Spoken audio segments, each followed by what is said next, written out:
I'm thrilled to be here and to share with you what is relatively new work, in the sense that what I'll present is part of a kind of ongoing series of reflections on recording technologies in general, image and sound more specifically, and that I'm slowly developing into a book project, and this is, or ostensibly will be, the first chapter of that book project.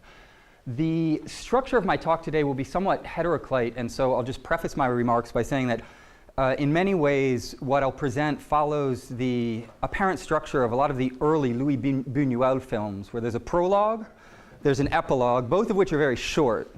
And it's unclear what the relationship is between the prologue and epilogue and the body of the film itself, so much so that usually you forget the prologue by the time you get to the epilogue. This is partially on purpose, partially due to the constraints of the particular format, but I'll start with no further ado with my prologue. So I'd like to begin by dedicating this talk to those who have collectively made an effort to reconfigure the very notion of reality by reframing what it is that we take to be real. More specifically, I dedicate this talk to the collective reframing of violence against black and brown people in the United States. This reframing has produced greater visibility of certain abuses, I insist on this term, notably the death of individuals such as Michael Brown, Eric Garner, Tamir Rice, Freddie Gray, Sandra Bland, and approximately 929 others in 2015 alone, by recasting the real outside of the narratives fabricated by the police. The real has literally been remade by specific framing devices. This is in part due to the ubiquity of video cameras, something that we see in this room as well, more specifically within cell phones. However, it is important to situate this in relationship to a much larger network, system of network changes that have reconfigured the rhythm, the scale, and the channels of the distribution of sights and sounds. Obviously, the internet, social media, platforms like YouTube, alternative media, and other resources have facilitated a mode of dispersion outside of the sanctioned paths of distribution.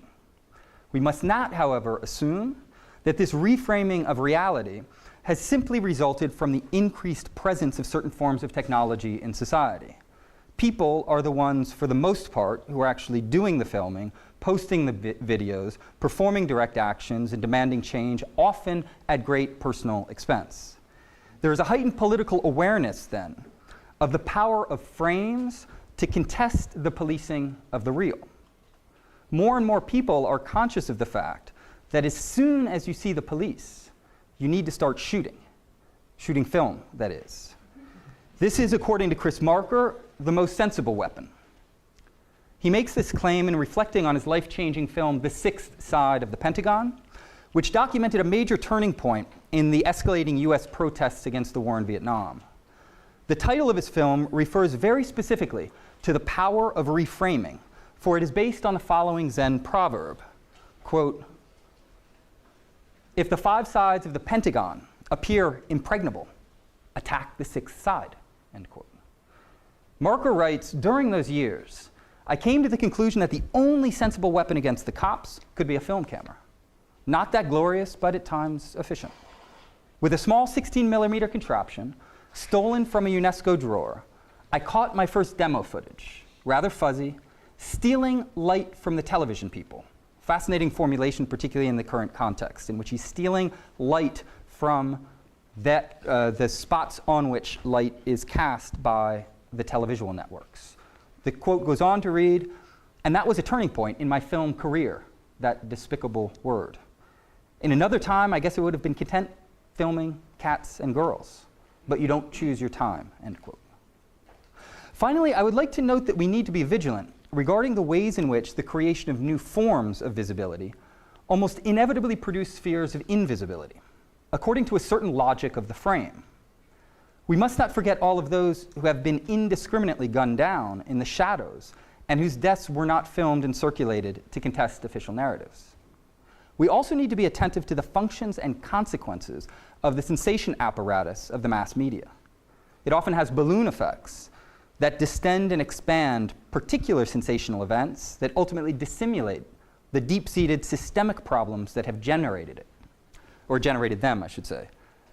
It is vitally important, however, to keep within the frame of violence against African Americans the long history of institutionalized racism, the neoliberal onslaught on communities of color and others, the ubiquity of firearms driven by the industry interests and the NRA, the militarization of the police force, and so many other factors. In order to reconfigure the current reality, then, the frames that have captured the murder of African Americans and others need to be resituated in a much larger framework in order to address systemic problems like the US caste system, thinking here of the work of Michelle Alexander, neoliberal capitalism, the military intimacy complex, and mass media deformation. Now, in what follows, that's the end of the prologue, I'd like to step back from the immediacy of these concerns while still keeping them in the background, they'll haunt us, so to speak, in order to explore the relationship between photography and reality. And so the body of my talk is entitled Machines in and of the Remaking, Toward a Pragmatics of Photography. With photography, things are not as they may appear. One of the most remarkable, but in fact least remarked upon features of the photographic image is its inaccessibility. It seems, at least to some, to capture a specific reality, if it be the real itself, or the actual functioning of psychic life, the unconscious, time, thought itself. However, photographic apparatuses only seize what is before them by remaking it. And in fact, remaking it in such a way that it is ultimately unobtainable for those who view it. This is what I propose to call the photographic paradox. What appears so close to reality is actually maximally distant. What seems to index the real, according to the well-known theory of indexicality in photography, in fact delivers the unreal. More precisely, photography has the capacity to remake the real, revealing the extent to which reality itself is only in the remaking. As a matter of fact, this is already the case with the reality of photography itself, since strictly speaking, there's no such thing as photography itself. There's only a long series of overlapping technologies of image recording and a larger social pragmatics of recording technologies. This history, then, is a constant reworking of the apparatus itself, if we can even use that terminology, the images that are produced, and the entire social pragmatics around both the machines and the products. What this means, in short, is that any inquiry into photography, I think, needs to begin by recognizing that photography itself is always already in the remaking. There is no one thing called photography, such as a true essence or nature of photography. What we need to do then is to begin in the middle, since there is no beginning. The fact that there is no beginning is in many ways the first problem, if you'll allow me the pun, if there ever was a first problem. Photography, we know, did not spring forth magically from the forehead of Zeus, or like infant Jesus in these renderings from the Middle Ages, where he appears as if he was already an adult. Instead, there's a kind of complex bricolage of parallel and overlapping technologies. And what we've done in relationship to the history of photography is invented a whole series of origin myths in which we collapse the complexities of these histories into facile narratives concerning a moment of birth and various stages of development over time. However, there is no simple line of demarcation, or line of development that we could follow, leading, for instance, from what is reputed to be the first photographic image, this image of Niepce that he captured on a metallic plate from his house in Saint-Loup-de-Varennes in 1826, and the contemporary photoshopped images of house and garden magazines. There's not a single word or concept unless it is the result of an archaeological or retrospective teleology. What I mean by that is a model of history that takes the endpoint, say today, in which it's widely assumed that photography exists or there's a thing called photography, and projects that endpoint back onto an origin or source point, as if there must be an origin to that which exists now. So it's a reverse teleology, if you will. This reveals the extent to which our own view of photographic history actually resembles a kind of parallax view of many photographic apparatuses. What we tend to see in photographic history is very different than what people saw back in the day. There's a décalage or a gap between what we see and what they saw. It's interesting in this regard that 1834 is the moment at which the term photography emerged, meaning approximately 8 years after the appearance of the object itself.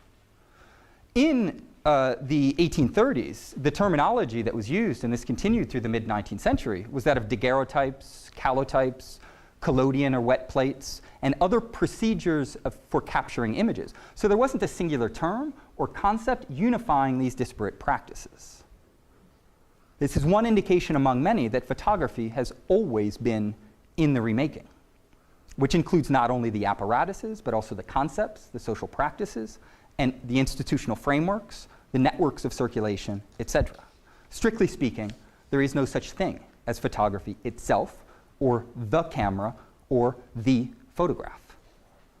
At best, these are heuristic placeholders from a certain vantage point for a very complex multiplicity of developments that cannot be easily fenced in with container concepts. This is perhaps the first sign that the photographic apparatus, far from having an essential nature, is best described as a machine in the remaking, machines of remaking, or simply remaking machines.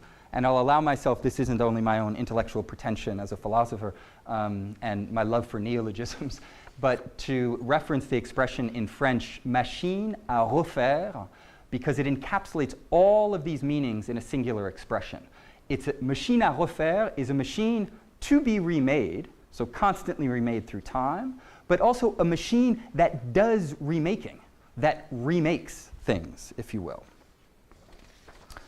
Since we need then, so to speak, to begin in the middle, since there's no God's eye view or even a thing itself that we could identify with essential characteristics or an essential nature, I propose that we begin instead with this privileged object of much intellectual debate, the photograph, keeping in mind all of the conceptual and methodological provisos that I've just shared with you. There is, of course, a tendency in intellectual debates on photography to fixate on the image itself that's produced or on the machine. Semiologies of the photograph, meaning an analysis of the system of signs operative within particular images, abound, at the expense, in my opinion, of a pragmatics of photography. What I understand by a pragmatics of photography is all of the social practices that go into particular modes of image recording, distribution, and reception. So the way in which images are produced and circulate within the broader social field. In this sense, then, the background for my argument will be in terms of criticizing the semiology of photographic images or of the machine itself in the name of a broader pragmatics that looks at how images are produced and circulate culturally and socially. I won't get all the way into that argument, but instead what I'd like to focus on is the status of the photographic image itself. So actually taking seriously the way in which many philosophies or theories, I should say, of photography begin. And that is looking at how a photographic image operates. What I find remarkable about the photographic image is when we're situated in the point of view of a pragmatics of imagery, what the camera records is, properly speaking, inaccessible. It is recalcitrant to human experience and ultimately unreal, at least for beings defined as human. And I realize, of course, what I'm saying sounds absolutely contradictory, if not mildly insane, because the standard understanding of photography is that it captures the real. It's a slice of real life. Bear with me for a moment if you're dismissing the insanity of my propos, because as I unpack it, hopefully it'll become clear why exactly I'm advancing these claims.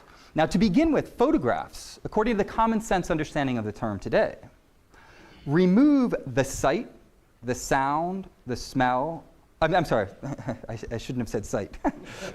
That was a great Freudian slip. The sound, smell, taste, and touch of experience, right? So there's an excision of 4 of the 5 senses that human beings have. They also flatten, frame, and usually rescale the visual scene, which can be affected by a myriad features of the apparatus itself. It is tempting to say that photographs simply take a few dimensions, but not all, of 1 of the 5 senses, extracting it from experiential synesthesia. In addition to only recording 1 sensory mode of apprehension, it does this in extremely specific ways. Now, each apparatus, of course, has its own parameters, regarding color, focal points, etc. But in general, the vision of an apparatus is monocular rather than binocular, which means that it lacks a broad field of view, fine depth perception, and what's called binocular summation. I haven't kept up on my slides here, so I'm going to. These were just indicating the daguerreotypes, which were, of course, one of the earliest and most widespread forms of image rendering. The stereoscope is an experiment that it tried to capture binocular vision. It was extremely widespread at one point in time, but has now disappeared in the name of a flatness of an image that is very different from our own image experience. Right? It's a binocular vision. There was a use of twin lens cameras that produced paired images that, when viewed through a stereoscope, would give 3-dimensional, at least the illusion of 3 dimensions. So if a camera captures the real in some sense, we might be tempted to say that it does so like a one-eyed being, devoid of the other 4 senses, that wears blinders that frame its vision in extremely specific ways. However, even this is not quite accurate, as we'll see. One obvious reason for this is so much of the history of photography is dominated by black and white imagery, which of course or most human beings do not perceive the world in black and white. So in that regard, the instantaneous images of the photograph that are black and white are inaccessible if we perceive the world in color. But I'll get to this in greater detail in a moment. I'll just highlight in passing that it is true that the photographic apparatus has extreme powers that we do not have. Even if it's very limited in relationship to our own visual experience, it can do things like travel inside of bodies, go to deep space, venture into climates that are inhospitable to human beings, such as the eyes of hurricanes and other such things. Now, following this aesthetic logic of excision, right, of everything that's extracted from the sensory experience of most human beings, what is important in the photograph is that time itself is removed from vision. What is presented to the viewer is an instantaneous moment of a cropped and displaced optical world with a fixed depth of field. Now, it is true, of course, that there are ways of smuggling in kind of a sense of time into instantaneous images through the use of the blurring of movement, for instance, or other techniques like superimposition, collage, the experiments of people like Man Ray, Moholy Nagy, and others, photograms, etc. However, even in such cases, the image itself remains the fixed trace of different dimensions of temporality that themselves have been evacuated. In this sense, if the photograph is a recipient of duration, it is only insofar as it incorporates it into an instant, collapsing the temporalities into the paper-thin surface of a moment. This is precisely what is inaccessible for us. As beings who are situated in various and extremely complex ways in temporal processes, the instantaneity of the photographic image can only be accessed by turning it into what it's not, by gazing at it, by narrativizing it, by telling stories about it. In other words, by situating it within time. In other words, the only way we can access the instantaneous nature of the photographic image is by alienating ourselves from it, by dissolving it into the flow of time. What appears then to the viewer of a photographic image is the vanishing. In other words, what we properly speaking cannot see, or what we cannot grasp without letting it go. The photograph then, if it captures something, seizes on what is for us the unreal, what is not. Pacy-André Bazin, rather than an ontology of the photographic image, I would argue that what we need is a nihilology. an account of the unreal of photographic images. Because just as the photograph appears to excise a slice of the real from a certain perspective, it stands before us as that which has been excised from temporality itself. It is frozen time, and it confronts us as that which we cannot apprehend without the thawing power of perception, reflection, narrative. What is more, the production of a photograph always presupposes a minimal constitutive spatiotemporal displacement. So there's a minimal displacement in space and time that is required for a photographic image. Phenomenologically, the instant recorded is distinct from the moment viewed. Now, in extreme cases, this distance can be absolutely minimal, as in a digital photograph taken of an object ready at hand and viewed immediately. This was my first experience of the Kern building earlier this morning. And even in this instance, there is a spatial displacement.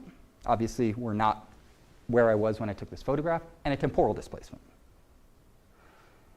In this sense, there is a gap that always separates us spatially and temporally from the photograph, or from the photographic image. What is seen is in a different space and in a different time. This dual displacement perfectly captures the two aspects that Jacques Derrida described in a very different context as différence within A. He highlighted espacement, which is spacing, and temporisation, which is a time delay.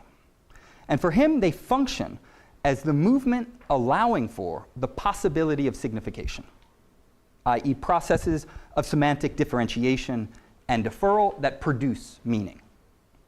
Now, in the photograph, it appears that what we have might be called a kind of a-signifying, or at least a-linguistic, spatiotemporal displacement. What the apparatus sees is not the same as what we see when we look at what the camera sees, or at the photograph for that matter. In other words, the scene is not the scene, if you'll allow me the play on words in partial homage to Derrida.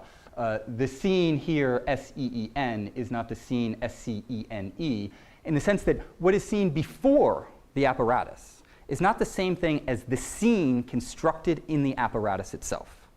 And this distinction between the scene and the scene, which is of course inaudible, is precisely a distinction between the space-time of what is captured and the space-time of what is viewed. The discrepancy between the recording and the scene, if you will, is not part of a linguistic code, meaning that it's a spatio-temporal différence that is not a logos différence. It was interesting in preparing this, I reread Derrida's famous essay on différence, and one thing that's quite unique, I don't know how many of you have read this or are familiar with Derrida's work, but in this piece, there is a massive privileging of language, of writing, of linguistic codes, of systems of signification, and the very category of sentience, of aesthetics, of aesthesis, of the image is almost non-existent. He makes one reference to an image in order to refer to Saussure's famous analysis of acoustic images. One of the questions then that this research has led me to raise is the extent to which ultimately the Derridian framework is beholden to a deep-seated logocentrism, meaning that his conception of temporal and spatial deferral is and can only occur, arguably, within systems of signification such as linguistic codes, but that the photographic image indexes something like a difference which might not have meaning, right? Just a spatial temporal gap that might not produce signification in the sense of meaning within a linguistic framework. I would also add that the logocentrism that I think does haunt part of Derrida's project, it also runs the risk of an anthropocentrism, right? That the difference operative here at a sentient level is something that can cut across so-called species as they're classically demarcated, whereas the logocentric conception of différence with an A tends to be indexed implicitly or explicitly on human beings and their systems of signification. Obviously, there's a lot more that could and would need to be said about this, and hopefully we'll get to some of this in the discussion. The other thing that I would say just briefly in highlighting this discrepancy is that there's been a lot of work in photography on the relationship between that which is captured and then the capturing thereof in a kind of original versus copy model. And it's a very unilinear conceptualization of representation. And you also have this in a discourse that you find in Debord, but more extensively in Baudrillard, of a conceptualization of representation, if it's photographic or otherwise, in which there's no original, and so you only have copies of copies or endless simulacra. In my opinion, this discourse remains beholden to a very unilinear and unidimensional conception of the relationship between what is captured and its capturing, if you will. And that what I'm trying to develop with the social pragmatics looks at the holistic and, how to put it, multidimensional dimensions to relationships between, as I was saying earlier, the seen and the seen, or what is perceived and what is captured and recorded. What is unique then about what I'm referring to as the social pragmatics of photography is that it is not only that the photographic image per se remakes, quote unquote, the real, it is that new realities are forged out of the very rituals of picture taking. So the classic model assumes that there are originals that are there, and then there are photographs taken of the original. I'll just point to two examples quickly in the interest of time. One thing that's rather fascinating about the logic of picture taking is it creates an entire set of praxeological habits that remake the real, meaning people do different things.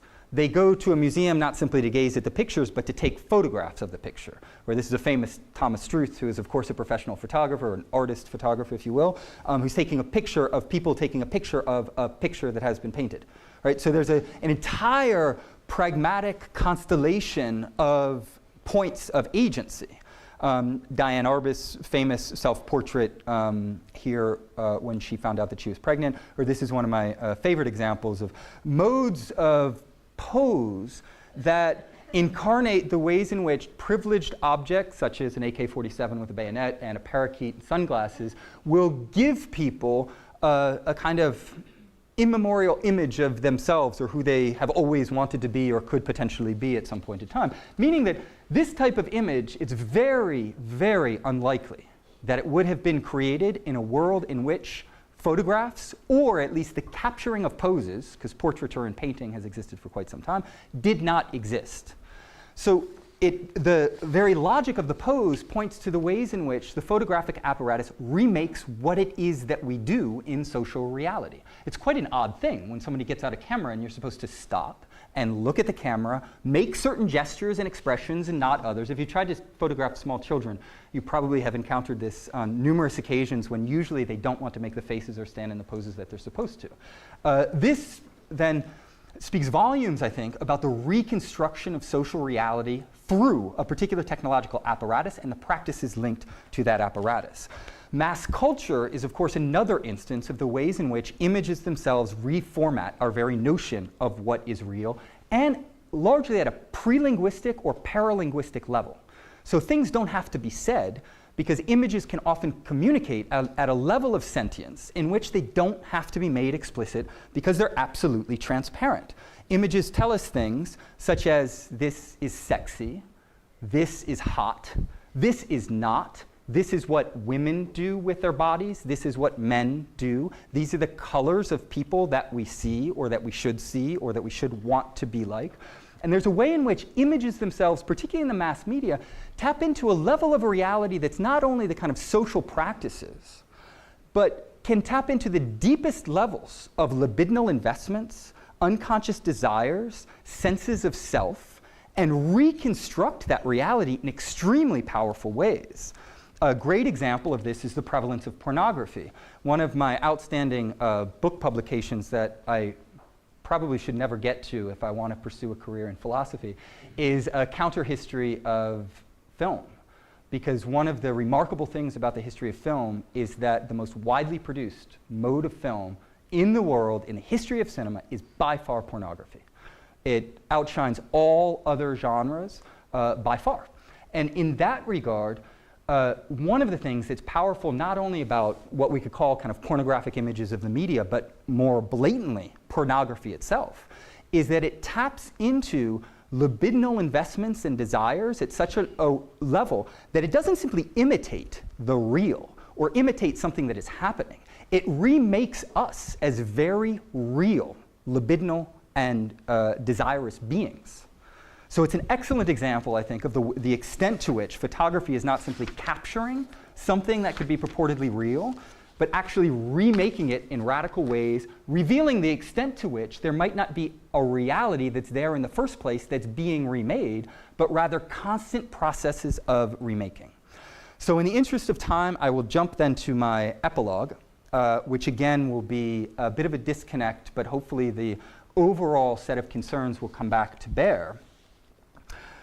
I would say then that reality itself is at stake in many of the current struggles around the visibility of police and vigilante violence, to come back to this instance, but also at so many different levels, such as the images that circulate through the mass media or more broadly in social media and other networks. And it's not simply that there are certain acts that have a heightened visibility. It's that there's an agential force field that has developed around the very meaning and understanding of reality. And technologically reproduced images have functioned as crucial leverage points in these struggles. They've primarily been moving as opposed to static images, if we think about the images of violence against Black, Brown, Latino people in this country. And this could be something that would merit further discussion, because the body of my analysis has concentrated on static images as opposed to moving images. But for the sake of concluding, I'd like to draw a heuristic distinction and a very kind of poor conclusion in relationship to the general recommendations to undergraduate papers, in which you should never introduce anything new in your conclusion. You should simply bring the threads together, paraphrase what you've already said, but in a new and compelling way. I think that one way of reframing a number of my concerns is to break with this kind of narratological rule and propose a distinction that I haven't used in the paper between reality and the real. We might say that reality, in some sense, corresponds to a general, widespread understanding of what truly exists. So a very banal understanding of reality. The real we could index as being that which actually contests reality, meaning an attempt to rework operative notions of reality by claiming, for instance, this too is real, even though it does not appear in your reality. In this sense, I think that we could say that photography, as a remaking machine, has played a central role in contesting the supposed reality of police and race relations. If we think historically for a moment, of course, a lot of these relations have been coded within the official narratives coming out of the powers that be, meaning police narratives themselves. What you have with the images of violence against Black and brown people is a real that's contesting the reality of the police narratives. It has presented the real as that which does not fit in reality, as that which directly contests official narratives, thereby opening up the possibility of a reconfiguration of reality, a remaking, if you will. So if photography is indeed, as Chris Marker claimed, a sensible weapon, it is because it has the power of making visible the sixth side of the Pentagon. Right? The sixth side of the Pentagon is not in reality. Right? It is the real to a certain extent. It's the real precisely because it's an attack on reality from the point of view of that which cannot exist or does not exist. In this sense, then, it recognizes, photography recognizes at least certain uses of it, the need to position one in relationship to reality by laying claim to a real that is not situated within it. This, one might say, is the true power of the pragmatics of photography as a remaking machine. Thank you.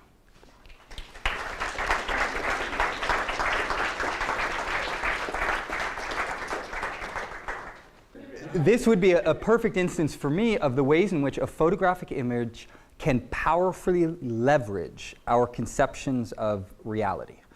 In order to do that, it needs to be embedded within a larger context of understanding and of struggle over what is truly real. And one of the sticking points for me that I'm still grappling with, it's very much an open question, is the status of evidence in the photograph.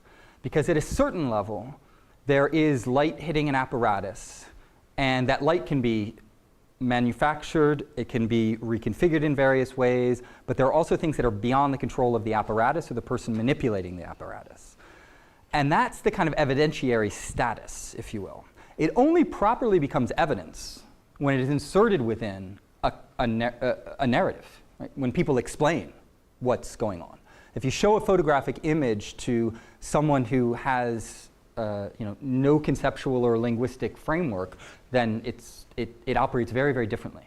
So I wouldn't want to say that the evidence simply comes from the light captured on the photosensitive material, but there's a way in which, the way in which that light is remade through the narratives around it, it can reconstruct a social understanding of what really happened.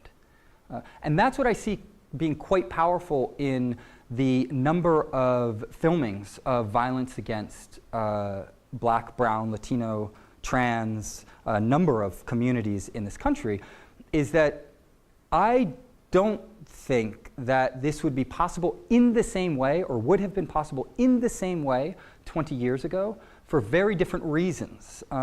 And that there's a leverage point that is operative here that might partially be unsuccessful. I think it speaks volumes about deeply entrenched institutional racism, the extent to which there has not been wider changes in even the calculation of the number of people killed by the police. Now it's The Guardian that is the major reference point, as opposed to the FBI that's not been keeping tabs, or the US administration. So I think there needs to be a lot more work done on that front, but there's at least the emergence of an extremely powerful leverage point.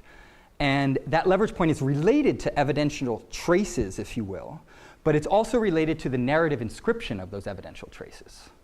And that's, in many ways, I mean, there are deep ontological concerns that are operative here, right?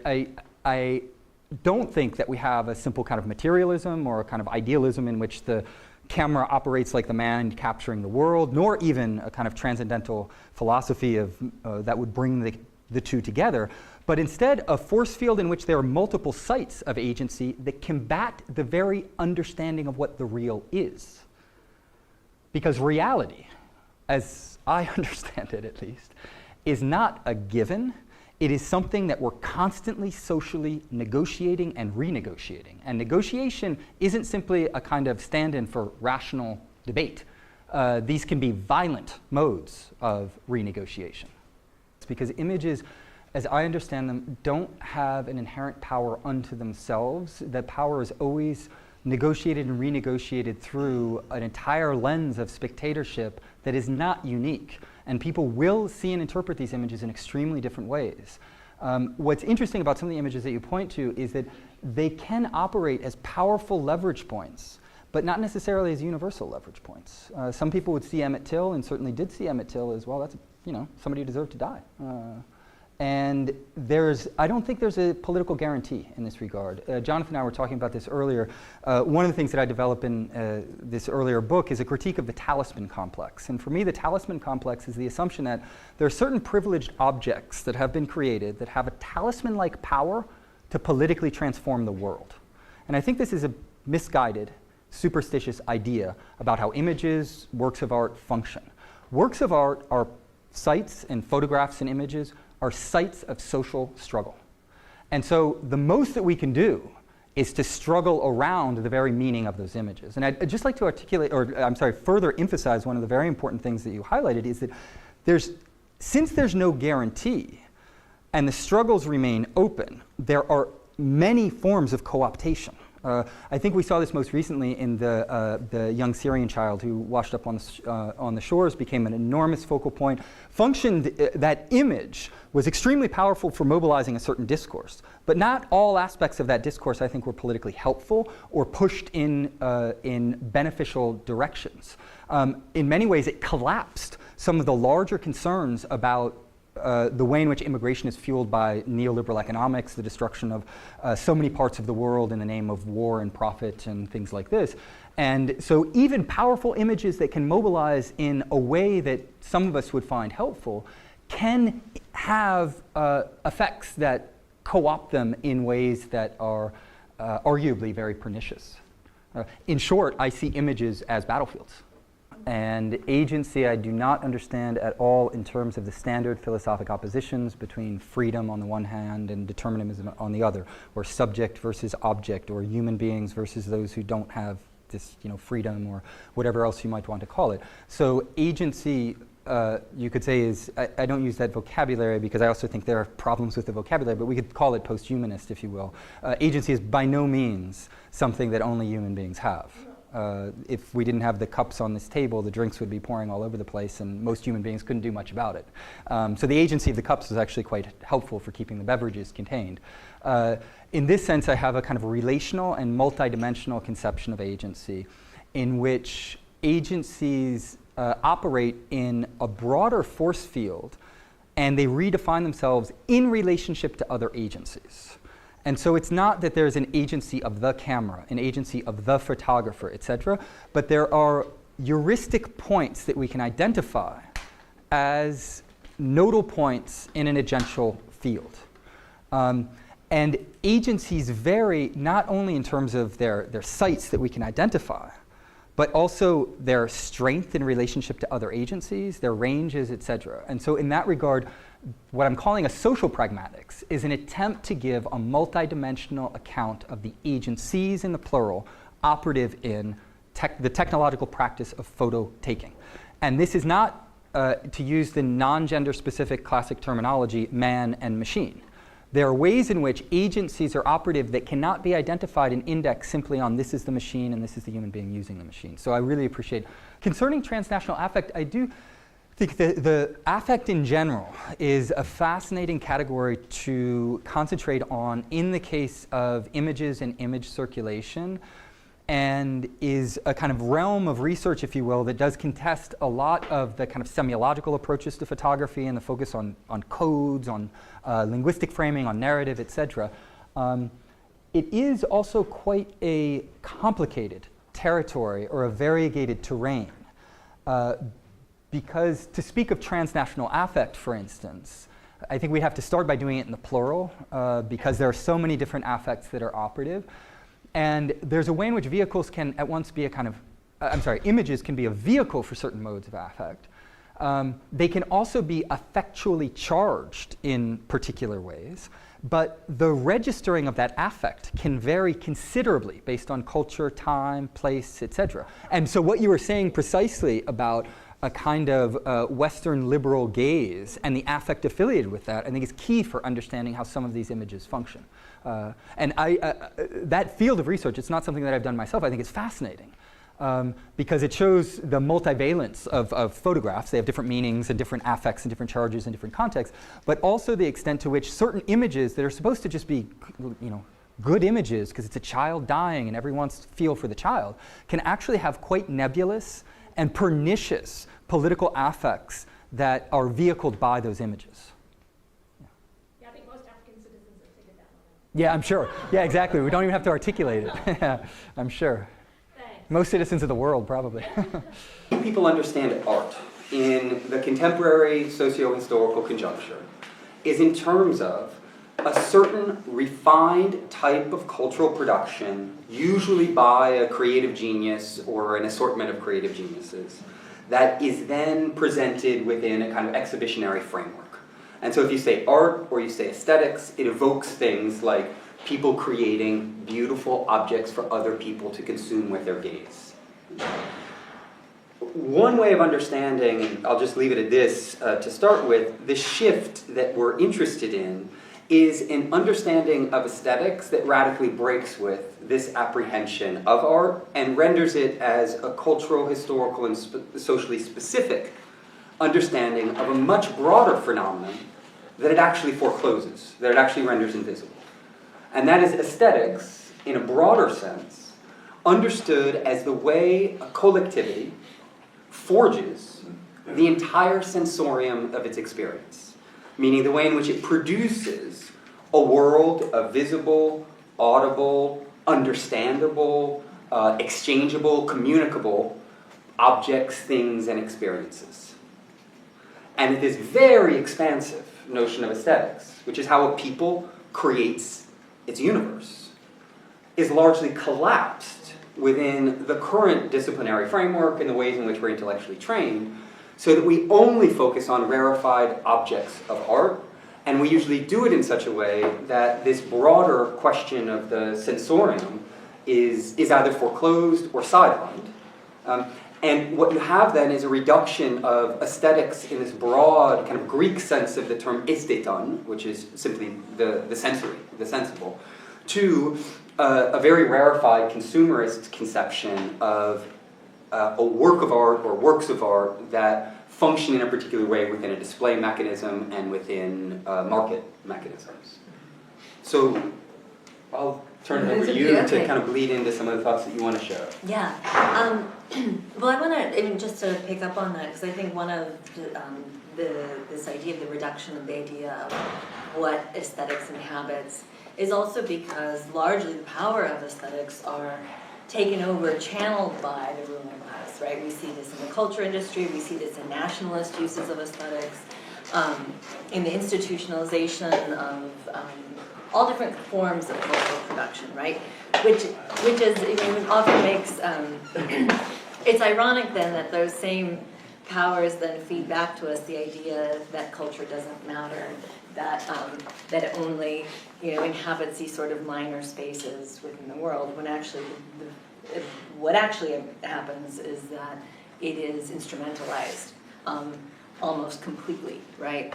So I think what I wanted to pick up on, and this is something that a question that has driven a lot of my own research, and it's, I think, a really central question in the Solanas and Gitino text that you read, is this kind of, the fundamental question is, what is the place of intellectuals, of cultural producers, of artists, thinking of these all together in what is their role, or our role, in anti-systemic movements, in class struggle, in revolutionary struggle. That is the question I think Solanas and Gitino are posing ultimately in their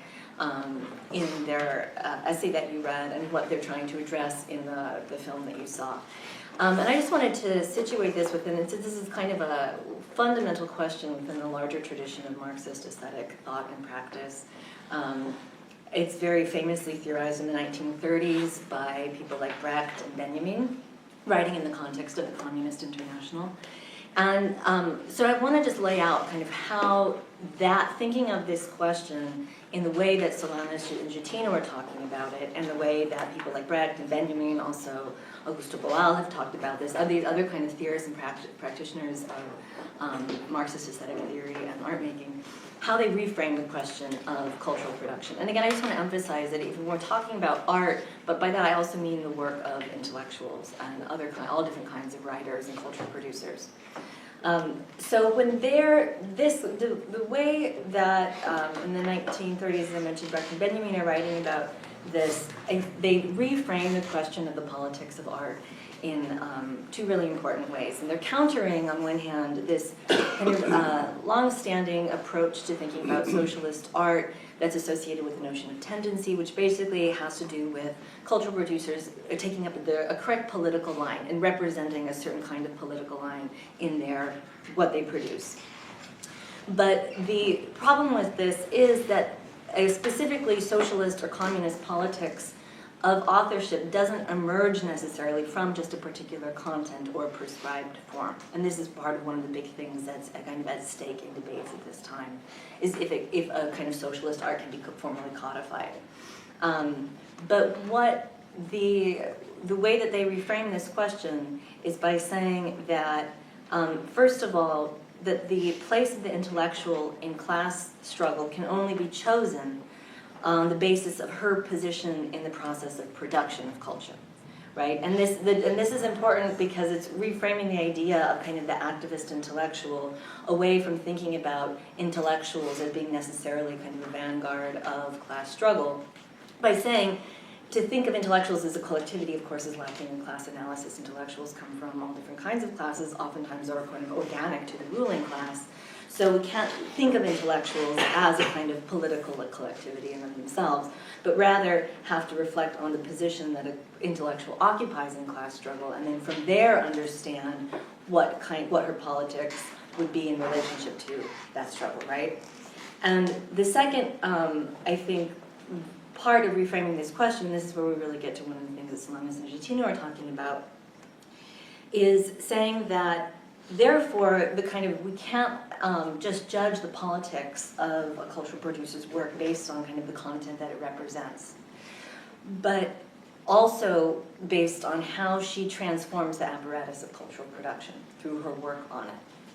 And this is, and part of this is this kind of demand that progressive intelligentsia that's interested in the liberation of the means of production, of cultural production and intellectual production, can't just simply transmit the apparatus of cultural production as it exists, but it has to change it to the maximum extent possible in the direction of socialism. And if we think about this, I mean, it makes sense if we think of that generally the means of intellectual production, the means of cultural production are owned by the ruling class, right? So, for Solanas and Gitino thinking about this, they talk about this in terms of thinking of cinema. They say, cinema it basically serves the ideological and economic interests of a global elite. Many of the owners are in the US. So we have to rethink entirely that apparatus, right? Because the apparatus that exists is owned by our political and class enemies. So one of the things that I think that comes from this when it's theorized, again, thinking of Brecht and Benjamin in the 30s, is saying that, well, then what intellectuals need to do is transform the apparatus of cultural production. One of the ways that they should do this is to aim to socialize the instruments of cultural production, leading consumers to become producers, making co-workers out of spectators. And Brecht, when he's writing about this in the 30s, is really emphasizing the urgency of this given the increasing concentration of ownership of means of communication and increasing specialization. He's writing about radio in particular, right? Solanas and Gitino are talking about how important this is with cinema, as they understand cinema to be the most powerful communications technology in the context they're writing. So given that, there's this question of, well, how do we socialize this? So it's socialize this apparatus of production, right? And one of the ways I think we see this is basically very similar questions that Solanas and Gitino are taking up. At the same time, their contemporary Augusto Boal is doing this in terms of rethinking of theater, how you can socialize the means of theatrical production to make theater into kind of rehearsal for revolution. And I just want to highlight a few ways that they do this. We can see it both from what you saw of the furnaces of the first part, but then also their text on third cinema. Because it's basically, facing this situation that the means of cinematic production are owned by political and class enemies. They say, how do we totally then rethink the entire apparatus of cinematic production, which means rethinking its production, its distribution, and its reception, right?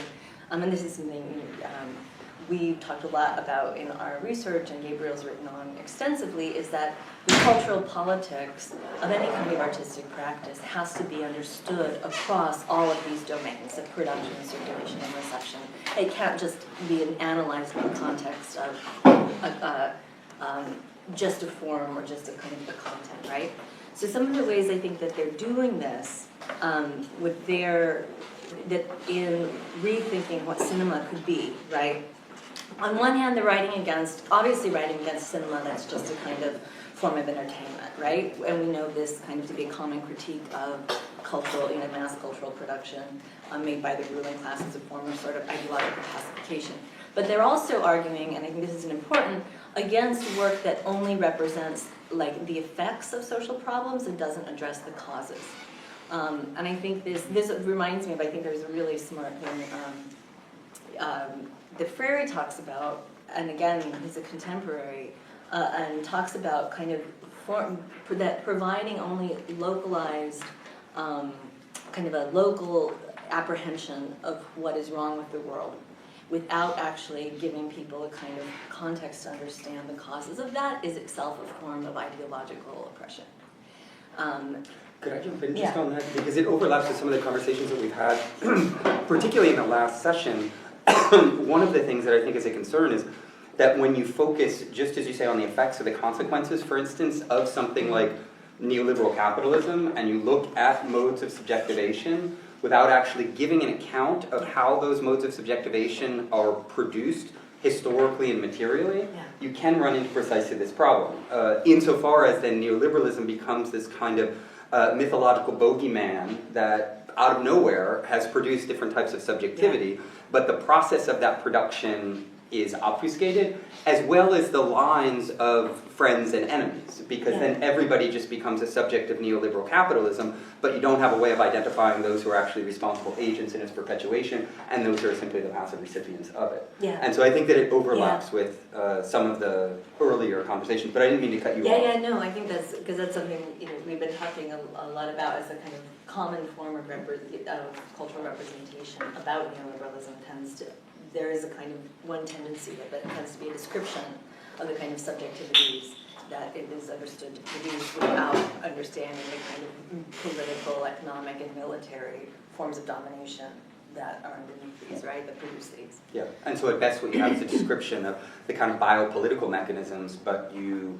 defang the possibility of having one of the subjects of capitalism be the revolutionary, or the militant, or the person labeled as a terrorist, or things like that. And it would seem that if you had accounts of subjectivity like that, well, you would break quite significantly with, and I'm not saying that everybody who works on biopolitics does this, of course. I'm just saying that there's one thread that I find to be leading down quite a dangerous path, and it overlaps precisely with this problem. Pick up on a few of the threads. One is the conceptual framing of a particular understanding of art and its relationship to the social world. That one of the things that we're kind of both pushing back against is what I've referred to as the social epoche, that you could understand art while bracketing the broader social world in which it exists. And usually that epoche functions in two ways. One is that you bracket out production, and all that you focus on is the individual producer. And the artist then would have good, bad, or mediocre politics, and somehow they would just express this in the work of art. And so the politics of art would be a matter of mining into the good, bad, or mediocre politics of the producer. Outside of, usually, the entire field and mode of production, which includes not only economic factors, but technological factors, institutional elements, etc. And then the other way in which you see this very clearly in a lot of the theoretical debates on art and politics is in terms of the product. So that art is understood as this rarefied object that is produced once and for all and just given over to the masses or to the institutions that share it with the masses. And the product then is understood as if it had a politics unto itself, which is actually, when you kind of think through it, nonsensical, at least for the majority of modes of artistic production. That is that an object, say, again, a painting, a novel, or something along these lines, would only have some type of political impact insofar as it's inserted within social communities that act on, produce, mobilize certain forces within it, etc. And so what the social epoche ends up doing is it ultimately severs works of art from its social matrix, and hence ultimately from any robust materialist understanding of what politics could be. It produces what I've referred to as a talisman complex. The talisman complex is the assumption that you could have these privileged, beautiful little objects produced by these privileged, beautiful little souls that would miraculously produce some type of political consequences that can only be understood by the grand philosophical interpreter who can, through different modes of enchantment, allow the spirit of the object to percolate to the top and then be visible. Because it certainly isn't visible in the object itself. So in other words, we're both kind of pushing back against this social epoche of both the producer and the product of art in the name of a much broader understanding of the social politicity of aesthetic practices. Meaning understanding aesthetic practices as being quintessentially social and being embedded at their level of the production, circulation, and reception within social networks, hence being always already sites of political struggle. And so this is kind of giving the philosophical underside to a lot of the things that Jennifer has just said, because in many ways what this film is doing is it's aware, obviously, of all of these things, and it's trying to produce a film that takes all of this into account, but then takes it into account in such a way that it's not just a conceptual endeavor, but it changes the very way in which you produce art, because you're not producing an object to be consumed once and for all as within the kind of framework of exhibition. Instead, you're trying to transform a broader social world. And one of the other things that I wanted to bring into the conversation in this regard, and this is also a kind of broader philosophic claim, and that is an understanding of aesthetics coming out of this that is much broader and capacious than this restricted, rarefied conception of art with its individual producers and consumers. And that is an understanding of aesthetics that breaks with, and forgive me in advance, but there'll be a little bit of philosophical or metaphysical intervention at this moment, that breaks with the presumption that art can be understood within the great ontological divide that has haunted a lot of the Western and non-Western traditions, for that matter. And that is a division between human beings and the world. What traditionally is called man and world, or mind and body, or material world, or the intellect and the material. Of course, there are a million different iterations of this. And usually, art or aesthetics is understood as somehow an interface between the two. That it is a way of representing something that might be real, but representing it for feelings, for the mind, or something along these lines. Against that, philosophically, and here I'd be more than happy to discuss it in detail, but we're picking up not only on the lineage of Brecht and Benjamin, but digging deeper into that history, the work of people like Schiller, the early Marx, Whitman, and others that one could identify with this lineage, are actually trying to at once conceptualize and artistically act upon an understanding of aesthetics that breaks down the ontological great divide. In other words, aesthetics is not a way of representing or rendering the world that might be beautiful or might be ugly or might be politically trenchant or not. Aesthetics is understood not in terms of a binary ontology, but in terms of an ontology in which the world is made through the production of a sensorium. And the sensorium is the totality of the world. So it's not that art represents something, or that there's a real world that is interpreted by an aesthetic matrix, but instead that there's a shared sensorium, meaning a shared experience of sensory reality, that produces what is most fundamentally real. In that sense, then, aesthetics would be understood in this kind of broad Greek sense of the term of it's the composition of a world. It's the composition of a shared sensorium. And what it does, this aesthetics in the broad sense, is it makes sense. But it does it in both senses of this expression. It produces a world that makes sense because it resonates with the sensory apparatus of all of those who are part of the world. But it also makes sense conceptually. And so the other thing that this more expansive notion of aesthetics is doing is it's breaking down the division between sensory knowledge and conceptual knowledge. And the idea of making sense operates at both of these levels. It's an attempt to dissolve the distinction between perception or sensory knowledge and conceptual knowledge, which is, of course, a very, very long-standing and developed distinction. In other words, aesthetics is not a map of or a representation of the world. It's the shared production of a sensorium. Now, one of the reasons that that is important is that, and this has, I think, an important political set of implications, is that the world as we apprehend it is always already framed, produced, manufactured aesthetically. It's not that there's the real world and then a representation of it, but the real world is aesthetically manufactured. In this sense, then, what we see, and here I'm thinking of the early Marx, the 1844 manuscripts, when he basically says that we never see the world with our own eyes, which is such a profound statement, and so true. We never see the world with our own eyes because the way in which we apprehend, even at a base phenomenological level, the world is through a shared aesthetic apparatus that already frames that world as one that makes sense to us as cultural beings.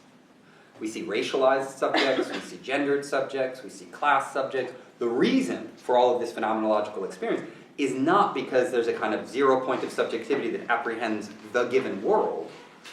On the contrary, it's because we're all always already aesthetic subjects, formatted by particular cultures to perceive the world in specific ways. So in this sense, one of the things that we're interested in coming out of this kind of Schiller, Marx, you could put Rancière, a certain Rancière in there, this heritage, and trying to at once think through it and push it forward, is an understanding of aesthetic revolution as an inversion of the given constituted aesthetic matrix. An aesthetic revolution occurs when the apparent world, the world that everybody sees and shares as the given world, all of a sudden reveals itself to be the opposite of what we, at a base experiential level, presumed it to be.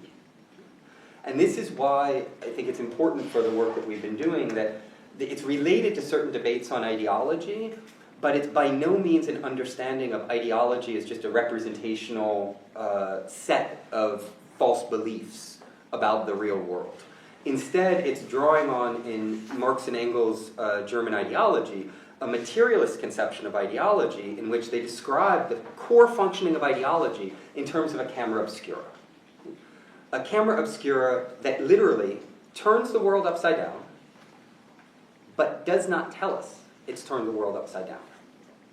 So the camera obscura of ideology is not just an aesthetic inversion in this more traditional sense of the term, that there's a real world and it's represented upside down. It actually produces a world in which our most base experience is one in which the relations of power, for instance, are inverted. And there's a million good examples of this, right? That wage labor is something that is beneficial for the laborer, when, of course, it's actually just a form of slavery and extraction of value. Right? That's an upside-down world, when you're happy to have a job because your oppressor has given you one, as opposed to understanding how it actually works. So in this sense, some of the kind of philosophic work that we're drawing on is trying to understand aesthetics in this broader sense, identifying this camera obscura, which is, of course, a quintessentially aesthetic depiction of how ideology functions, and then indexing an aesthetic revolution as that which would be the opposite of the camera obscura of ideology. An aesthetic revolution is that which would break with the naturalized given understanding of the world and reveal that that understanding of the world is the result of an aesthetic production.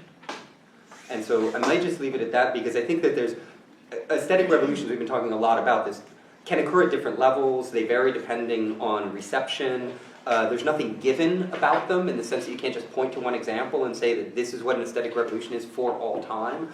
But I do think that there are different instances that can be highlighted, and the excerpt that I want to show from the film, I think, gives a great microscopic account of what that would quite literally look like and sound like. That there's a tendency to identify particular positions as being those that are the most amenable to the correct political stance. This can be realism in the case of Lukács, the later Lukács, not the early Lukács. This can be a certain understanding, a very specific understanding of the autonomy of art within Adorno. This can be what Marcuse calls the aesthetic dimension, etc. That most thinkers who have intervened in these debates tend to have their privileged bridge between aesthetics and politics, and usually they foreclose other bridges, right? So that the Avant Garde, for instance, for Lukács is not a bridge towards good politics. I think that approach tends to do two things. One is reify the very opposition between art and politics, instead of beginning the other way around, which is what I was suggesting earlier, that we should understand that aesthetic practices are always already political. And the second thing that it does is it suffers from a kind of blueprint model of theoretical work in which the role of the intellectual is to come up with the correct blueprint for how every other cultural producer should function. And I think that that hasn't played out well politically, aesthetically, culturally, and is in many ways, it's an impossible project. And here we come back to someone like Brecht, or others for that matter, who have a much more situated and anchored understanding of aesthetic practice. Brecht, one of the reasons that he was so brilliant in his conceptualization of epic theater is that he said that epic theater should not be a model. Epic theater is a mode of doing theater within a very specific conjuncture, and it should never become the absolute exemplar of great theater, because all theater is situated. All theater wears itself out, has to be reinvented, etc. And so I think the situatedness of it makes it such that you can't simply have a blueprint from the outside. It's almost always the case that when art becomes radically politicized, as in this case, that people then accuse it of losing its status as art. Rancière has made this argument very clearly in Emancipated Spectator, that when Santiago Sierra or other artists who do work with indigent lumpenproletariat community, or destitute, I should say, lumpenproletariat communities, that at some point it risks just being politics and just losing its status as art. Arthur Danto has made a similar argument, but in a different vein and whatnot, and I categorically disagree with this, because the whole problem is that art is defined in terms of the hegemonic categories of what art is, meaning something identifiable within the dominant aesthetic matrix. So I don't know if you want to add. No, I mean, I agree with that. I think often the kind of degradation of art, because it's explicitly politicized, and then calling that, say that's not art. The same thing happens with literature. I think functions really to police the kind of boundaries of what is going to be considered institutionalized, canonized. I mean, this has been this. It's like you see this even with genres of literature, like testimonial literature, right? Which basically, people didn't kind of want to count it as being literature. And this is literature that basically made it possible for working class and non-literate people to enter into the institution of literature. And there were enormous debates about was it really literature or not? Should it kind of be considered in this way? So, I mean, for me, the question is always not, well, can we discern some kind of transcendent qualities of propaganda versus art? I think the more interesting question is always when those divisions come into play to try to say that something should not be considered as art, or it's a lesser form of cultural production because it's propaganda. What are the political questions that are at stake in making that distinction? To me, that's really the question, because I agree with you. I don't think there's any kind of essence to art or to propaganda. I think an enormous amount of cultural production that we consume, that we is considered very artistic, could also be considered propagandistic, depending on how you're defining those terms. There's a really, I think, historically inappropriate account of avant-garde work in some generic sense of the term, where it is extra institutional or something like that, and then it gets recuperated as soon as you see one of the ready-mades in a museum, then all of a sudden it loses all of its power. What that does is it gives all of the agency to the institutions, and in particular the art institution, and it doesn't recognize the fact that, for instance, for a ready-made to happen, what you need is the agency of an artist intervening within an institution. And so you can't have a ready-made without an institution. That's Duchamp's whole point. And so I think there's often very poorly understood peddlings of an idea of what avant-garde production would be, or the history of the avant-garde for that matter. One of the other things that the avant-garde has done historically is to produce institutions. And there's a whole series of counter-institutions that they mobilize. Bauhaus is probably the single most significant one, and it speaks volumes on the theoretical traditions that many of us have inherited, at least, that someone like Peter Berger in his famous theory of the avant-garde doesn't really talk about Bauhaus. And the reason for that is also because it's not producing fine art. It's producing art for the masses and design and whatnot. So anyway, this opens up other things. But I know the starting point for me is the conceptual refusal of the structural opposition between aesthetics and politics, because there is no, I don't think, either conceptual or material basis for it. That does not mean, though, that what you get is just a simple identification between the two. Instead, you have, in many ways, it's an aesthetico-epistemological shift in which instead of having substances with well-delimited borders to them, like art and politics, you have a very different understanding of these cultural signifiers as floating signifiers that have a certain inertia to them, so they have centers of gravity to them, but they vary over time, space, and different social stratification. So there's no such thing as just art or just politics. Instead, they are, I not only would, but do refer to them as concepts in struggle.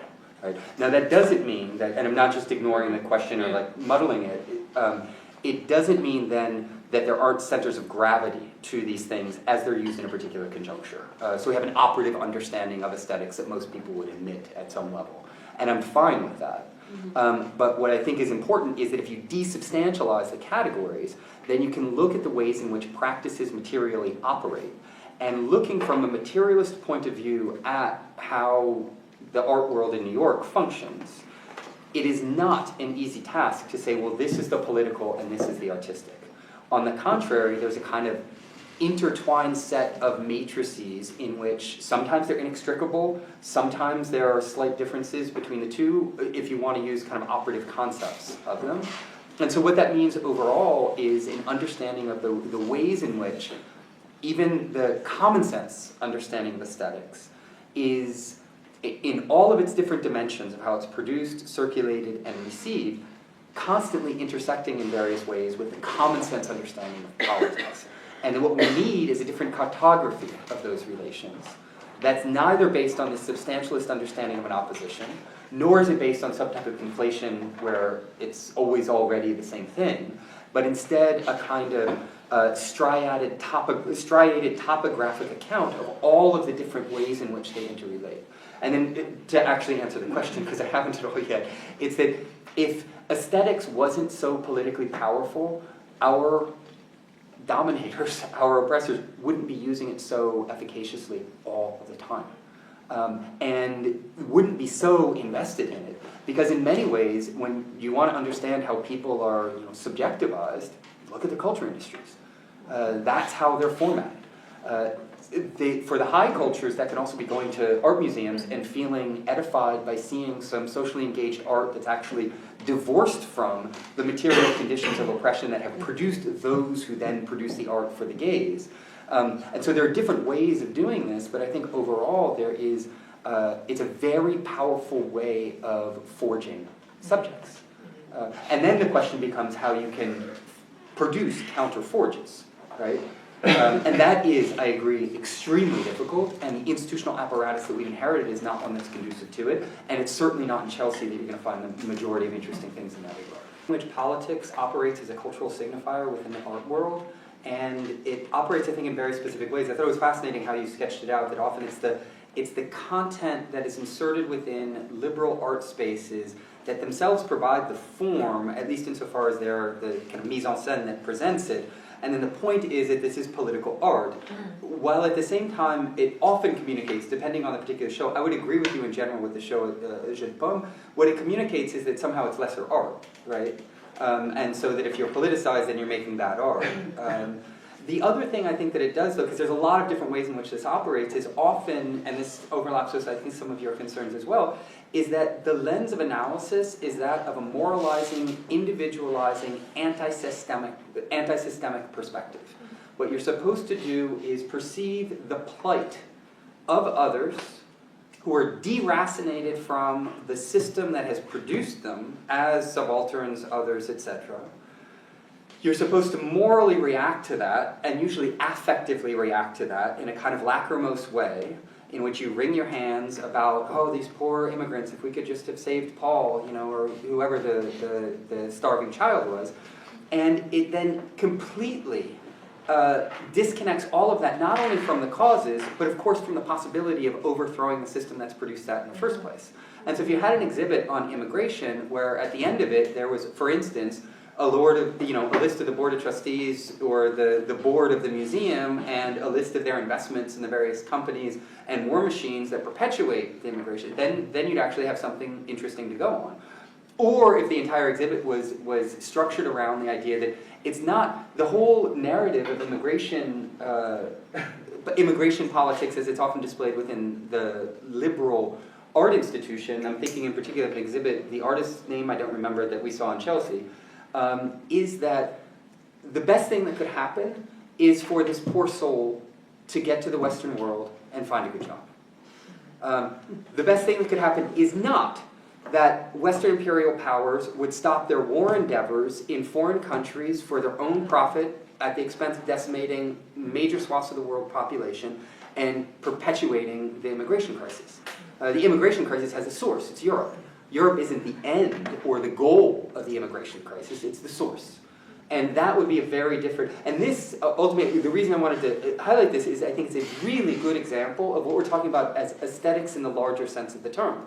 And that politics can operate as a cultural signifier that's actually nested within a particular set of worldviews that constructs it in such a way that you feel like a good subject because of the way in which everything has been aesthetically orchestrated, while at the same time what's foreclosed is the possibility of transforming the system that's produced your affect as a hand-wringing liberal. One of the very significant contributions that Rancière has made is that he has what I would call, and there are limitations to this because I don't think he goes all the way down, but in general, a radically historicist approach to the question of art. There is no such thing as art in general. There is no spiritual entity or essence called art. There's no special feelings that we might all have that would unite us as humanity around some special set of objects or things that would be displayed in museums that would be called art. Instead, there are historically incompatible regimes of quote-unquote the arts.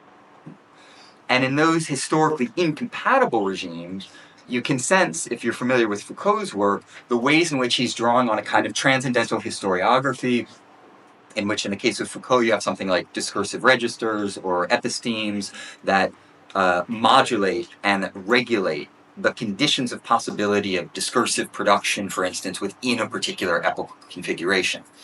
And what Rancière is interested in is detailing three rival regimes of the arts. The ethical regime of images, the representative regime of the arts, and the aesthetic regime of art. And in all three of these, there are incompatible understandings of what we could simplistically call art. And in the strict sense, art only exists in the third regime, which is the aesthetic regime.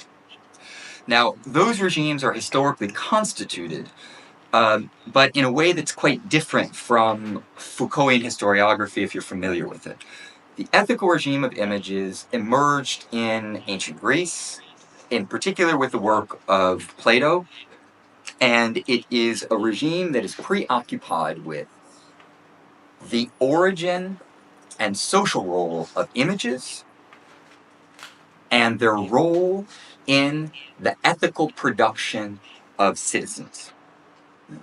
So, within the ethical regime, there's not a preoccupation with art in and of itself, or with mimesis or other such things. Instead, the fundamental question is, how do images educate the citizenry? And if you know the Republic or Laws or other works by Plato, you can immediately plug in and see the kind of things that he is indexing in this regard. But the ethical regime, historiographically, if it emerged in ancient Greece, continues to this day like the other regimes. And this is a marked difference with Foucault. So instead of there being epochal configurations, there is the emergence of incompatible regimes that continue over time. So one of the ways in which the ethical regime has manifested itself in the contemporary conjuncture, at least according to Rancière, is when the Taliban decided to blow up certain representations of the Buddha in Afghanistan. For him, this was a manifestation of the ethical regime because the images that were instantiated in these statues were incompatible with the ways in which they wanted the subjects of their community to be trained and educated, therefore they needed to be destroyed. And so there's a continuation in that regard. But the ethical regime has been much less studied by him than the representative and the aesthetic regime. So the representative regime emerged with Aristotle, so in ancient Greece, but really only came to full fruition in the 17th century when, in the classical era of particularly French theater, the Aristotelian poetics were recuperated for the establishment of the kind of poetic strictures of the classical age.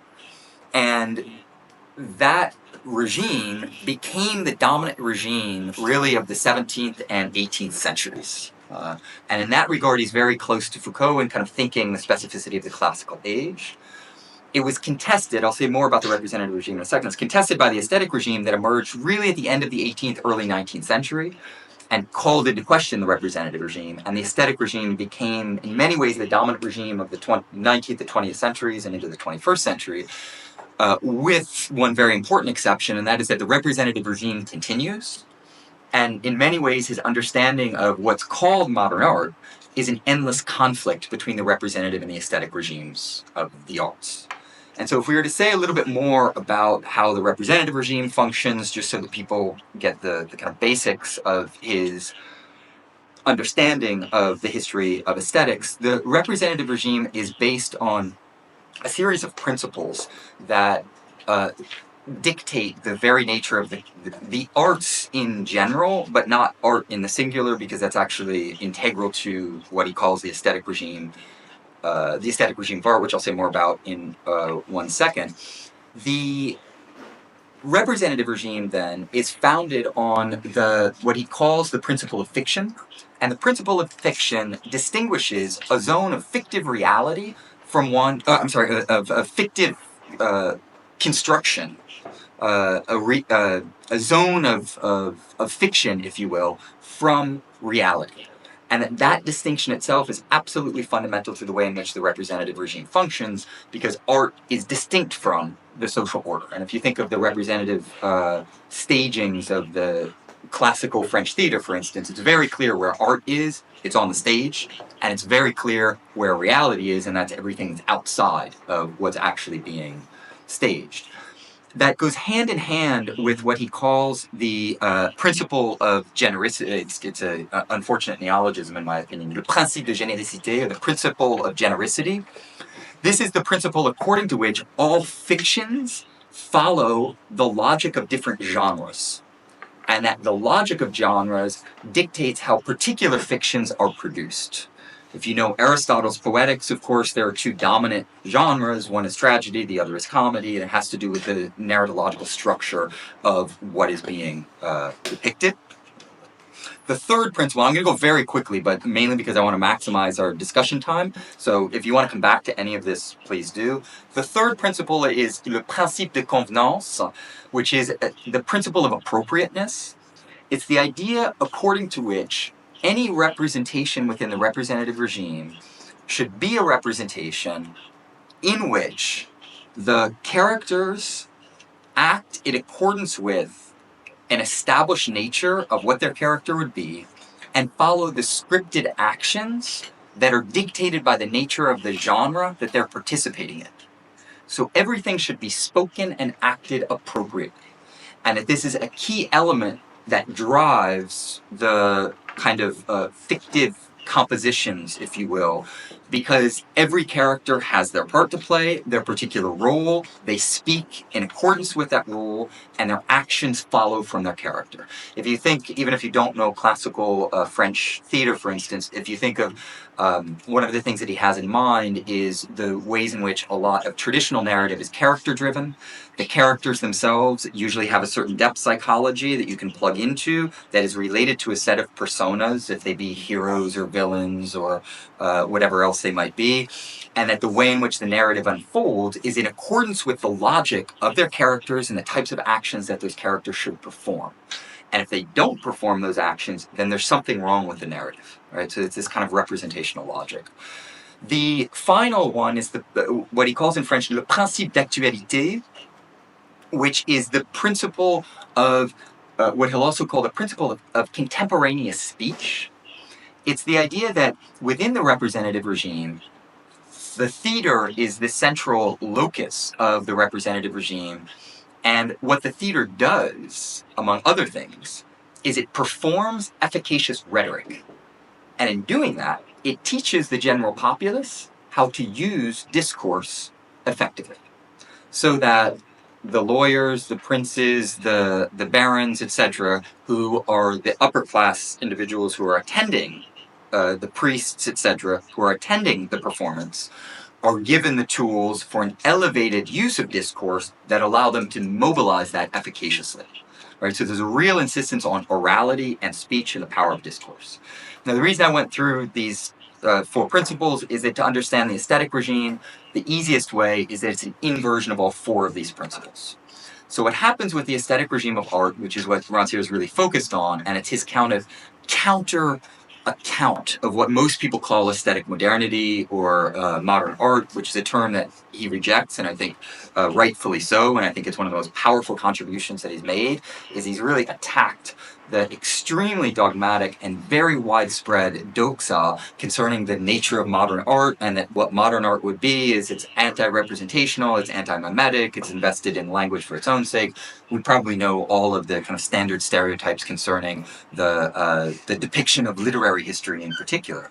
What Rancière insists on is that what emerged at the end of the 18th, early 19th century, although it did have certain seeds prior to that point in time, like the work of Cervantes during the Renaissance and other kind of precursors, is that the principle of fiction was called into question. You see this very clearly in Don Quixote, where the very distinction between the fictional realm and reality becomes blurred, and it's unclear where one begins and the other ends. So that you no longer just have a privileged zone of fiction and another world that would be the real world, or you can think of Brechtian theater, for instance, or the work of Boal, or others, where these distinctions are radically called into question.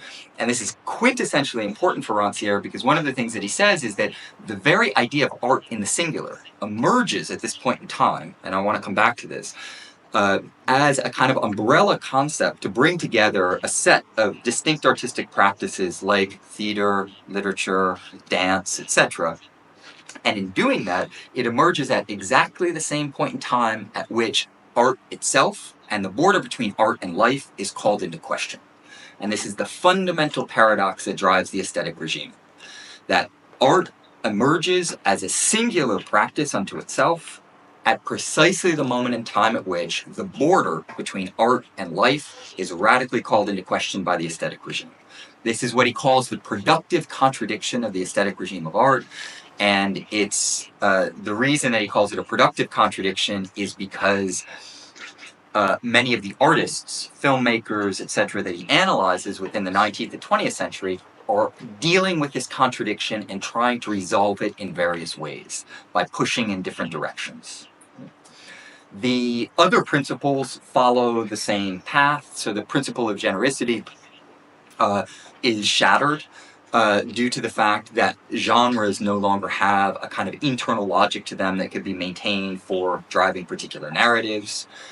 The principle of appropriateness also falls by the wayside because there is no logic of making particular actions appropriate to a given structure of fiction. And the final principle of efficacious speech gives way to the primacy of writing and the writing of all things. And again, I recognize I'm going very, very quickly here, but I just want to get the basics on the board.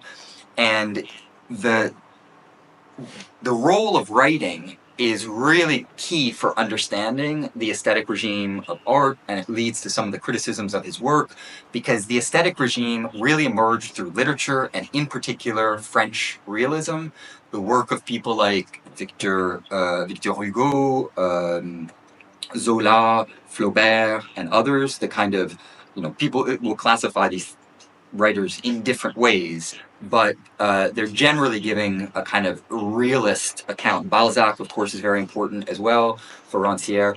And what he finds key in their work is the primacy of writing, but a form of writing that is not simply the representation of a set of subjective ideas on the part of an individual author, but instead a generalization of a kind of prose of the world in which all things would become hieroglyphs for meaning and begin speaking more or less of themselves. So one of the first encounters I had with Rancière was 20 years ago. It was a completely incomprehensible lecture that I was fascinated by because he was describing how it is in the work of Proust and the work of Balzac, there are endless descriptions of building facades, of the physiognomy of certain characters, of the movement of hands, of how hair falls on the body. And the descriptions go on for pages and pages and pages. Rancière's account of this is that one of the quintessential things that happens in the aesthetic regime is that all things become expressive. Not just Homo sapiens, not just human beings, not just artists, but the totality of the sensory world becomes a site of expressivity. Victor Hugo's Notre Dame de Paris, The Hunchback of Notre Dame, is a really important novel for him because it's a novel about a cathedral. And the cathedral becomes the central character in the novel. And what we read through the scratches of Ananke into the Notre Dame and the history of the cathedral is the entire history of the French people and French civilization. And so you have the primacy of writing, but the primacy of writing as a vehicle for the universality, if you will, of expressivity. But again, this leads to a quintessential contradiction, which he refers to as the contradiction of la parole muette. Mute speech would be the literal rendering in English, but there's a lot of play on words around this formulation. But la parole muette is the way in which mute things, like a building or a cathedral or someone's physiognomy, would begin to speak. And that the deciphering of that speech would be the task of writing. And if you know the work of Proust, of course, in Le Temps Retrouvé, the final volume of his great work, he shares with us the revelation that the novel that he's been looking to write, he's finally discovered it. And where is it? Well, it's actually archived within himself. But what's archived within himself are the involuntary memories that have been placed within him through his own sensory experience. So the act of writing, remembrance of things past, is one of translating the internal hieroglyphs of his own sensory experience over time. In that regard, it's perfectly in line with one of the things that Rancière wants to detail, and that is the expressivity of all things. And this is one aspect of silent speech or mute speech. That silent things, like our involuntary memories of sensory experiences, begin to speak for themselves. But the contradiction is, mute things only come to speak if someone speaks for them. And so he's very interested in the ways in which the occupation of the kind of site of mastery on the part of the writer, for instance, is required to translate the mute speech of the world into a speech that would be comprehensible by other Homo sapiens. And that contradiction, like the productive contradiction of the relationship between fiction and reality, is an irresolvable contradiction. Mute things can only speak if someone speaks for them, but in speaking for them, they're replacing their own mute speech, and therefore there's a constant performative contradiction that's generated out of that. He thinks it's again productive contradiction because there are so many, particularly writers, but also artists, who are engaging with how do you allow the world to speak for itself while you're also trying to speak for it or give it voice. That we read as well. He says that art and politics have no determined relationship to one another, and art does not produce in any determined sense political subjects. In fact, it's even more severe than that. If anything, the art of the aesthetic regime produces what he calls metapolitics. Metapolitics is one of the three forms of the foreclosure of politics. And what is at the heart of his project, then, is not simply saying that art and politics are consubstantial, but instead saying that, in fact, never the twain shall meet. They actually, and they do not meet in his work, and we can go into all of the details of particular cases. The last thing that I'll say then, and we'll open it up, is that one of my major preoccupations with his aesthetic work is then the ways in which his description of the representative in the aesthetic regime of art is looking at symptoms and giving us a map of certain symptoms without ever going to the root causes of those symptoms. And to go to the root causes of those symptoms, you need a materialist account of the way in which a new modality of cultural production emerged if we just take the aesthetic regime, emerged at the end of the 18th and the early 19th century, at the point in time at which there are massive social revolutions across Europe and the transatlantic area, because you also have the Haitian Revolution, the American Secession, and things like this. And that within that conjuncture, there's a rending of the social fabric that is also a reconfiguration of cultural industries and how they operate, because the arts that were displayed in the churches and the aristocratic households of the classical era were taken out, put into new institutions, which were called museums. The modern museum was founded at the end of the 18th century and the early 19th century, like the Louvre, like the Altes Museum, a whole series of other examples. And these were institutional cultural projects that were also based on the constitution of a new identity for the political subject of the emergent nation state, and that identity was to be cultural. Because what would unite the French people better than a cultural heritage that is fabricated, what the French call a patrimoine, and you fabricate that cultural heritage through the promulgation of a specific nationalist culture with a nationalist language. That's when nationalist literatures themselves are constituted. And you do that due to a whole series of imperatives that have to do with the consolidation of the liberal nation state and the consolidation of contemporary capitalism. And this relates to some of the things that Travis was saying, and I know other people are interested in, the exhibitionary colonial framework for artistic presentation. Rancière has almost nothing to say about this, but one of the things that emerges with the museum is the colonial pillage that goes hand in hand with the development of modern museums, and that is taking the artifacts from elsewhere, turning them through the exhibitionary framework, and developing a new understanding of what art is. Art is something produced by individual geniuses that's presented in new institutional spaces in order to garner surplus value from that and have it circulate in the social field such that it gives people a unique experience that unifies them in terms of particular cultural identities, either unifying them or disunifying them in various ways in relationship to the colonial extensions. And so in that regard, I think what Rancière does is he gives us a great diagnosis and description of the tip of the iceberg, but no account of the deeper forms that are actually behind and driving the emergence of what he calls the aesthetic regime of art. Is the very widespread thesis on the failure of the avant-garde. There were a whole series of experiments that were contesting the institutions of bourgeois art, and ultimately they were recuperated by the very institutions they were resisting. So it's kind of a logic of recuperation over time, and in fact many people agree that this is a twofold recuperation, because just as the historical avant-garde attempted to do this at the beginning of the 20th century, in the post-World War II era, the neo-avant-garde attempted to do it once again. So it's a dual failure. That destiny of the avant-garde, though, is inscribed within and bound up with a certain destiny of politics, because these narratives, if you trace them out, happen to follow in very close parallel a widespread thesis about radical politics. Just as the avant-garde and the neo-avant-garde have failed by being recuperated, so have attempts at radical politics from kind of the Russian Revolution through the course of the 20th century ultimately failed because they led to, and the consequences can be multiple, a bloodbath, to totalitarianism, etc. But the historiographical structures are basically the same. It's what I refer to as the end of illusions. That we now apparently know that radical artistic experiments and radical political projects are destined to fail. In this regard, what I'm highly critical of is the way in which an epistemological utopia has replaced a political and aesthetic utopia. Meaning that we've situated ourselves, at least if we accept this discourse, at the point of view of a kind of God's eye vision of history, in which we now know what is structurally possible or impossible.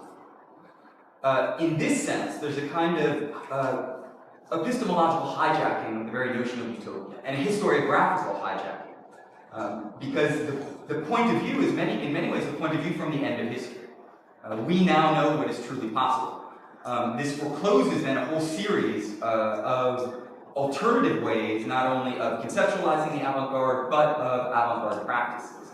And so it's from this methodological intervention, if you will, that I then try to not simply dismantle this framework, but then think the avant-garde in different ways. And so the rest of my comments will have to do not only drawing on the book itself, but then trying to extend beyond it, how we can rethink the category of the avant-garde today. A first kind of working hypothesis, and I think this overlaps with the article that we read by Van Bush, is that we need to reject a kind of essentialist, reifying approach in which there would be the avant-garde defined for all time, or even just within a particular historical conjuncture, and instead take the point of view of a praxeological approach in which the avant-garde is recognized as both a practice and a concept in struggle. And that those struggles are open-ended and unresolved, but that there is nonetheless a very serious institutional sedimentation to those struggles. So by recognizing the avant-garde as a practice and concept in struggle, you don't then say, well, anything's possible, it's an open playing field, you can define it however you want. but instead you have to look at the ways in which there are very deeply sedimented, institutionalized modalities of understanding and practicing what is called, by some, the avant-garde. In this regard, then, it's extremely important to look at all of the forces operating in the constitution of these practices and do some detailed case studies or interventions into particular force fields around the uses of terms or the construction of various categories. In other words, we can't look at these things from the outside, we have to take them from the bottom up, so to speak.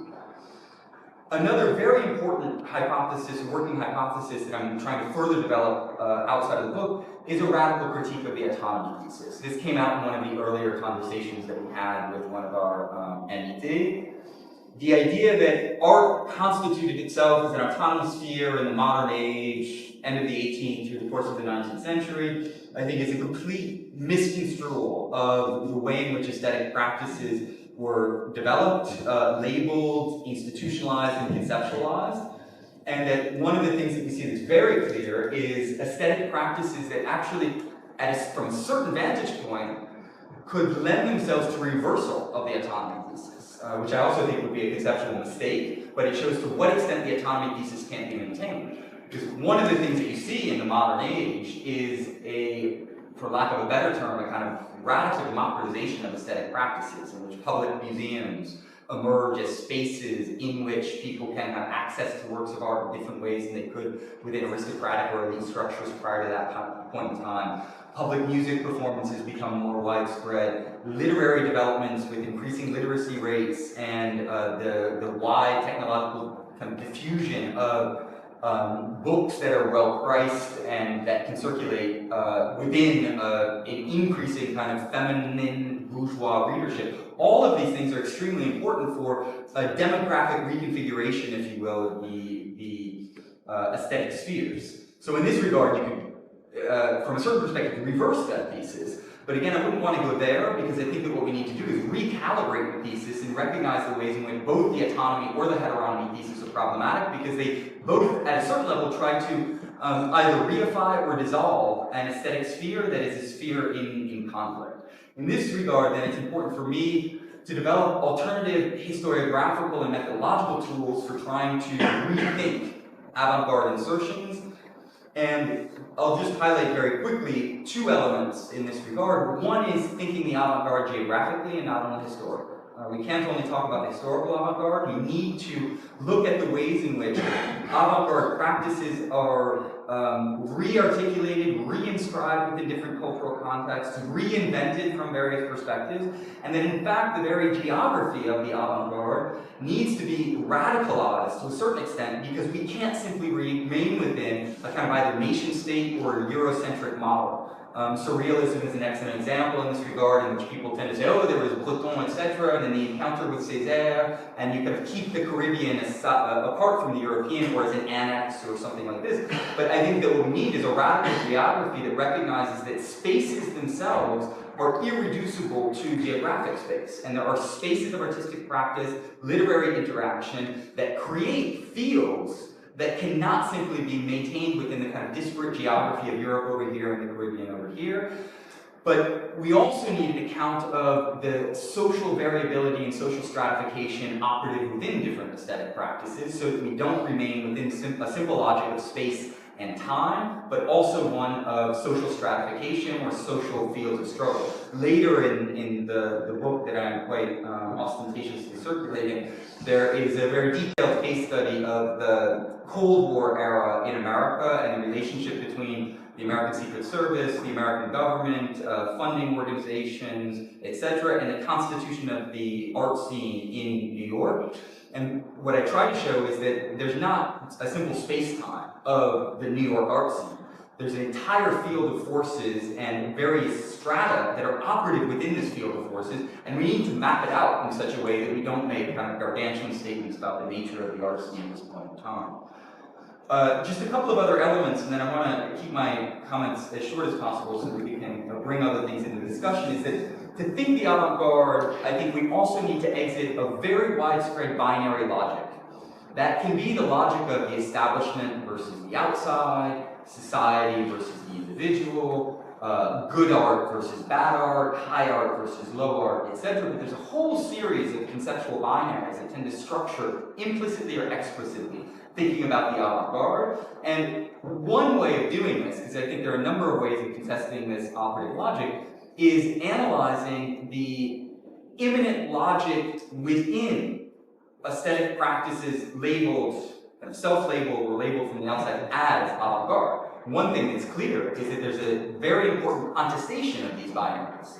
You think of the Bauhaus, for instance, and the radical critique, practically and conceptually, of the very distinction between high art and low art, or art as a kind of autonomous sphere in society, and the attempt to develop establishments that are alternative institutions for different modes of aesthetic production. So it's not resisting the institution that could eventually recuperate it, but it's creating alternative institutions that reconfigure the way in which art is inserted within the social sphere.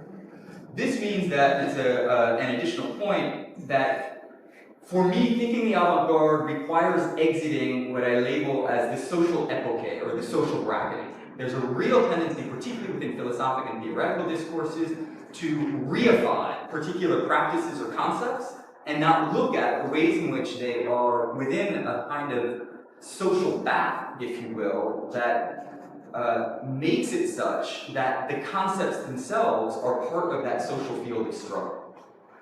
In this regard, what I advocate is a kind of social praxeology, in which there's not a univocal framework, conceptually or practically, but a series of frameworks that are contested from the inside or that contest one another within the larger social field. Conceptually, what this means is then that there's not one avant-garde. There are different conceptions about avant-garde that are themselves in contestation, that are sedimented in various ways and have multiple effects or resultants based on the particular conjunction. So one of the, I think, requirements conceptually is developing much more complex cartographies of these conjunctions. The last thing that I'll say is that from my point of view, it's insufficient simply to try to map the complexities of these conjunctures, and this has come out in some of our earlier discussions. It's also important to try to intervene within these conjunctions.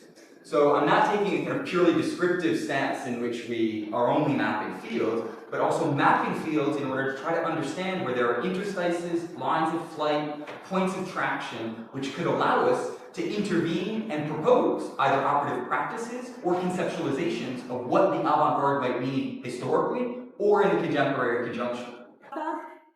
You know, I think I agree that it is, I mean, a confusing term, but it is a term that circulates in the social field. In relationship to the question of who decides what is avant-garde, I don't think that the social field operates under a kind of theological umbrella in which there be an absolute side, the kind of maker who says this is what the avant-garde truly is and this is what it's not. You certainly have people within the social field who try to do that. Major artistic institutions, art critics, artists themselves who self-identify as avant-garde or not.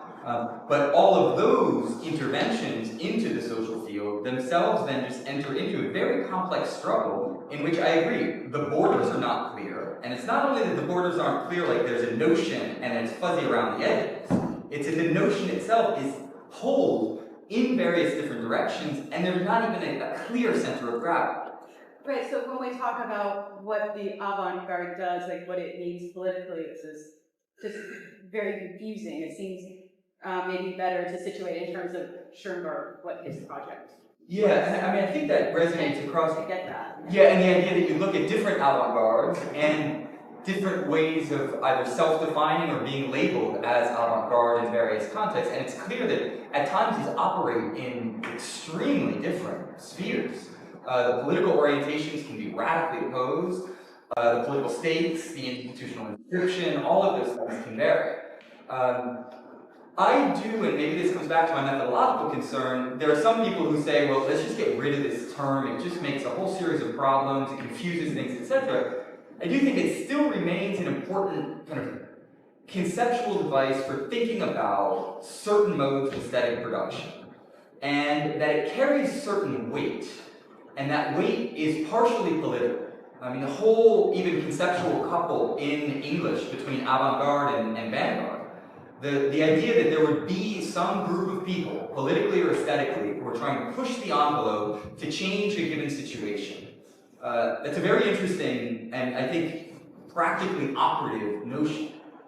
And so I don't think that we should simply kind of get rid of it, even if we did. Again, we can't simply decide from a kind of God's eye point of view, because it's still going to persist in various ways, and persist in ways that aren't only conceptual or practical, but ways that saturate a much broader sphere. The work of Renato Poggioli, the Italian theoretician, wrote a book on the Avant Garde in the 60s, is very interesting in this regard, because he identifies the way in which the Avant Garde logic is also the logic of mass marketing and fads and fashion, where it's all about newness, but whatever is new is destined to die as new.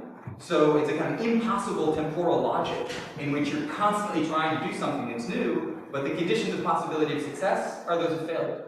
As soon as you actually succeed, you're inscribed within institutions and you fail. So he has actually a very broad conceptualization of the avant-garde, which is quite interesting because then it traces across the aesthetics field, the political field, and then also other fields like marketing, etc. And maybe just a final comment, I think it's something that came out in our conversation. There's a tendency to think the avant-garde is, positive and being invested in good politics, whatever that would be. But I think that we all share a skepticism regarding a kind of normative binary approach because we highlight the ways in which there are fascist politics that are operative that we don't necessarily support, and there are and that we need to be attentive to political dimensions that are also extremely reactionary or conservative, and aesthetic gestures that we might not necessarily agree with. So it's not the laundry list that these are my favorite artists and this is how they relate to my favorite political projects, which is a widespread tendency in political theory, certain political theory. Nathan and Debbie? Yeah, so building on something you were just saying about how avant-garde as a label actually has some operative and useful value to it, I'm curious if you have any thoughts on how to sort of prevent the possible utilization of that term by the state broadly construed. Just because one of the things I'm constantly thinking about is how to try to resist or prevent movements for social change from being co-opted by the state. And I worry that a term like avant-garde, just like has happened to other leftist terms in the past, could perhaps be taken over by the state to such an effect, or to such an extent that in pursuing the avant-garde and thinking of creating social change are actually being utilized by the state to keep the system from changing. So I guess it's sort of a dual question. Do you think it's always that the avant-garde will be a useful term, or is there some point in time in the future when we may need to get rid of it? And given the situation right now, do you have any thoughts on how the avant-garde artists, people who actually think the term has an operative logic to it and is a useful term, could go about trying to resist someone trying to co-opt a label such as avant-garde? Anyone can answer. Maybe just two thoughts. One is that I try to avoid the fetishization of concepts at all costs, and so I'm not married to the notion of the avant-garde or think that we absolutely need to preserve it. I think it's a very interesting scene of struggle, to pick up on the term that Esteban was using earlier. Recuperation I find to be a problematic social logic insofar as it presupposes usually that there is a kind of scene of the people and then some major institutions, if it's a state apparatus, art institutions, etc., that would then pick up what the people are doing, recuperate it, and then that it would completely lose any of the kind of popular power that it had. This binary social logic, which is very close to a kind of big brother mentality of these major institutions, I think loses the extent to which, there are a number of aspects. One is that if a term is co-opted or recuperated, to use this logic, it doesn't necessarily lose its power because there are modes of resistance and recuperations, again to use, there are many problems with this term or this notion, in part because it tries to flatten agency into the agency of the state institution, or institutions more generally. A second problem that I have with it is it doesn't recognize the extent to which there are people who work within and against institutions and actually use their socially perceived recuperation for leverage in extremely important ways. And the avant-garde, various avant-garde practices were excellent at doing this. And so in that regard, I just find the kind of standard Marxist logic as being there. It's just, it's like, I don't know what the best image would be for it, but it's much too cumbersome of a kind of binary social logic. And I'm more in favor of a kind of refined approach that looks at different strata that are operative. Maybe just very quickly, and David and I think Alex as well, to connect some of the dots that are here. One, I think, important question in thinking about how one can conceptualize the avant-garde, not in terms of strict traits or attributes or principles, but for me, in terms of problematics, meaning problematics that might have a myriad of different responses, even contradictory responses, but questions that become live questions within a particular field. And trying to connect some of these dots, it does strike me that one of the problematics within what's labeled or generally identified as the avant-garde is the question, what qualifies as art? What are the borders? How do we delimit them? Is there a way of delimiting them? And who has the right to delimit them? And are there ways of retaking that delimitation, or for that matter, radically criticizing the very notion of delimitation, in which art becomes something like the commonplace, in which discussions, conversations, there's the famous performance piece of Alan Capro brushing his teeth alone in his bathroom with no written trace, no photograph, nothing, that's presented as a kind of work of art after the fact, because a letter was discovered in which he described how brushing his teeth was a work of art. So they can be absolutely invisible, etc. And it does strike me that without having an answer to that question, that problematic field of the constitution of what is art might be one of the elements that we want to bring into the discussion of avant-gardism in general. Let's just jump in quickly, because I do think that the whole question, if I can reframe it slightly, of the libidinal economy of avant-garde practices is extremely important. It has political, social, not only consequences, but it's part of a political and social reality.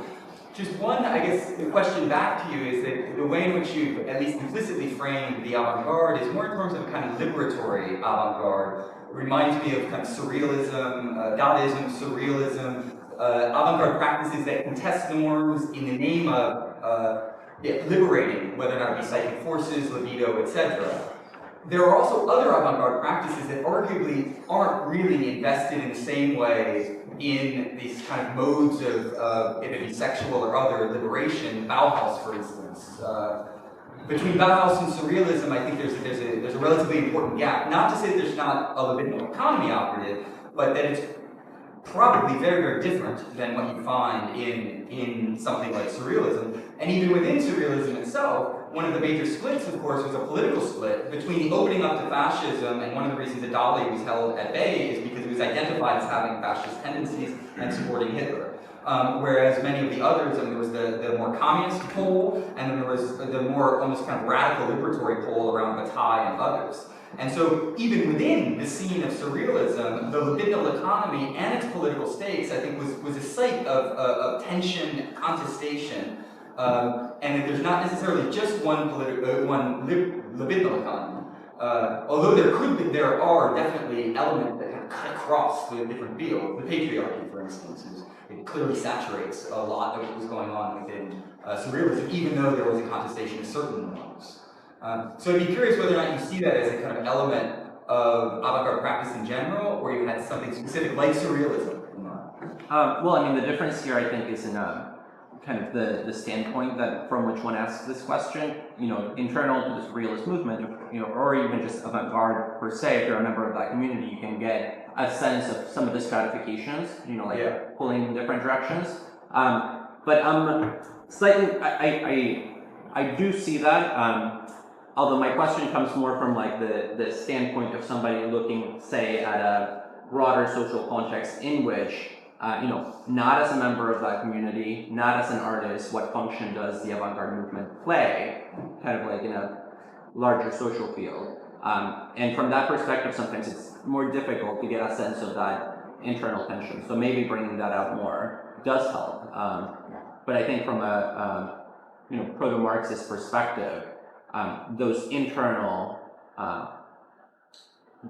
differentiations or diversions get kind of mapped over by the larger self-understanding of the avant-garde as, you know, perhaps anti-normative, or however we define that. Right. So it would be plugged into a kind of apparatus of an ideology operative within a particular context. Right, and that, yeah, that's what I'm trying to say, that the avant-garde don't get to generate their own ideology aside from an already existing one. And so then we would have to have a descriptive battle about how those two. Yeah. But then you would accept a kind of Marxist account of ideology, basically that the avant-garde would function at a superstructural level conditioned by economic modes of production.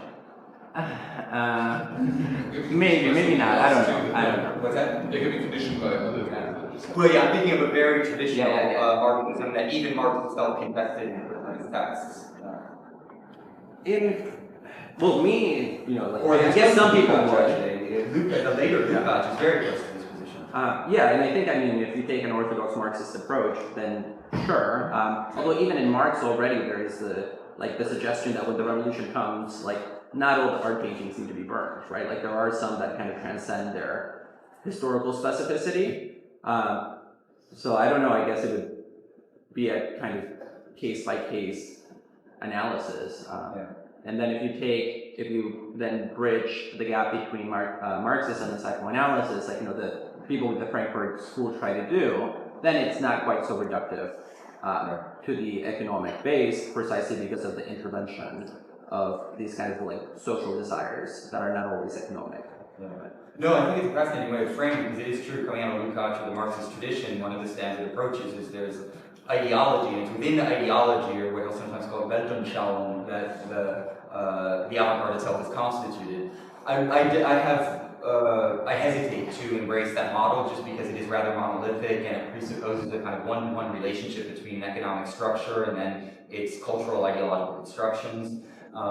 And so I tend to see things in terms of plurality of political imaginaries that contest one another, even though there might be, and often are, very, very dominant political imaginaries that try to flatten or demolish other imaginaries. And so I don't find the vulgar Marxist approach to actually be fine-grained enough in its analyses. And that's one of the problems I have with Lukács. At the end of the day, he's going to bring literature back to its worldview, as if you could simply translate a literary text into a worldview and be done.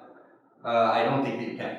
The relationship between what's called the historical avant-garde and the institutionalization of so-called primitive art, which really took off in Europe around the turn of the century, right around 1900, created a very specific art historical context for the emergence of these practices. And as you say, it's not unidimensional. It's not even bidimensional, in fact. I think that we need a much more complex geography or cartography for thinking all of these relations. But one dimension of those relations has to do with the inscription of particular avant-garde practices within colonial historiography.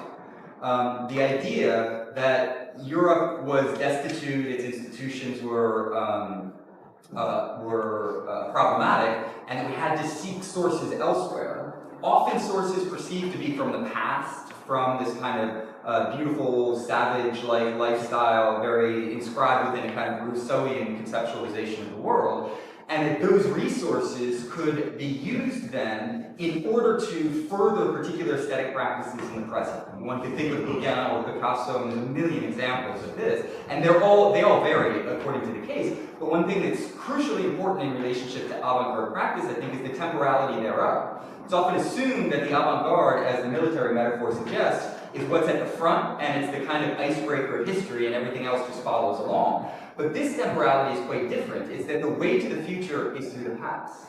That the best way to reinvent art, to recodify the norms of artistic practice, is to look at something that's perceived in the past, and it's a very problematic historiography, to rejuvenate and restart history, if you will. And this relation, I think, reveals the extent to which the geography or the spatial dimensions of avant-garde practices are bound up with chronological dimensions. And so you can't even separate them and say, oh, there's time over here and space over here. And maybe the last thing I'll say very quickly is absolutely we cannot simply. There are certain readings of the avant-garde that are largely diffusionist. It's a European invention and people try to experiment with it elsewhere. There are ways in which the historical avant-garde is bound up with particular institutions within Europe. So I think it's a mistake simply to say, okay, perspective from elsewhere and let's forget about Europe. But it's always already embedded within a larger geocultural context. The Russian scene is absolutely crucial in this regard. And for that matter, surrealism we were talking about earlier, surrealism in the encounter with or encounters with the negritude movement was not only bidimensional but multidimensional. So I'm not necessarily giving a response to your question, but at least trying to identify different nodal points for interrogation that I think are very, very important to avoid the linear, diffusionist, Eurocentric accounts of the avant-garde that still dominate today. They're very theoretically widespread. I have not been, but I can at least say one thing about this. We've been talking about the early 20th century. You look at the development of the international art market and what it's done to aesthetic practices, but again, multidimensional. So it's not just the art market arriving with its money and sucking up like a vacuum cleaner artists from around the world and then using their own cultural baggage in order to sell them on the market. It's also aesthetic practices inscribed in particular cultural contexts that are trying to re-articulate themselves in relationship to the prevalence of these various market forces. And so that's, I think, another dimension to thinking the geography of aesthetic practices. It's very, very difficult in our day and age not to take that into consideration. But also it's important not to flatten aesthetic production into what the international art market says it is. Because there are still, saw blade painters in Arkansas who are very, very far from the world art market, or experimental music that resists radically any inscription within those market forces. So that's, I think, another dimension to the spatiality that is crucial. And the influx, when you look economically, the art bubble since about the 80s has transformed in very important ways the institutions, the art critical apparatus, the construction of the stars of the theory industry and the way in which they relate to aesthetic production, the institutional mechanisms, the tourist industry, all of that is bound up with an enormous economic machine that has had transformative power on the way in which the artistic practice circulates, is produced for that matter, and is received. I'm going to just pick up on one of these threads because it resonates obviously with a lot of my concerns and things I've written on the avant-garde. There are a number of different dimensions to what you touched on, but one that I'd like to emphasize is the extent to which certain avant-garde practices are not only historically inscribed, meaning that the practitioners are conscious of an art history that really became institutionalized beginning in the 18th century, but primarily in the 19th century. So they're the inheritors of a very specific conceptualization of the history of art, and what comes with that is a particular historical consciousness, that what you're doing now in the present, if it's remarkable, which, I mean, that's a big leap, maybe it won't be, but if it's remarkable, it will be historicized. And so, specific conceptualization of the present as a present destined to be past. And what you do with that, in order to, at least in certain practices, try to invent a future that is different from the past. Within this historical consciousness, then, the present is a kind of, it's a future anterior present. It's a present that is what it will have become when it's inscribed within a historical narrative.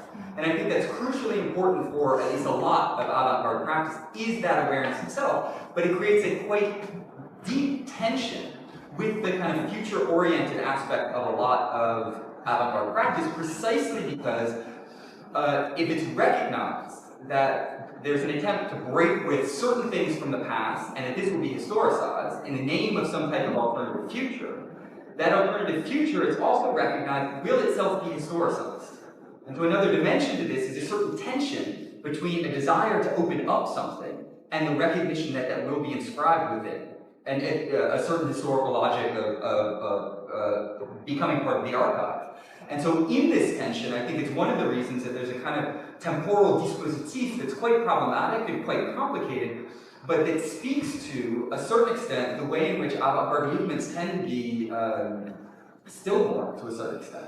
That they almost need to, I mean, this is a bit of a grandiose statement, I wouldn't keep this in all cases, but some of them need to die.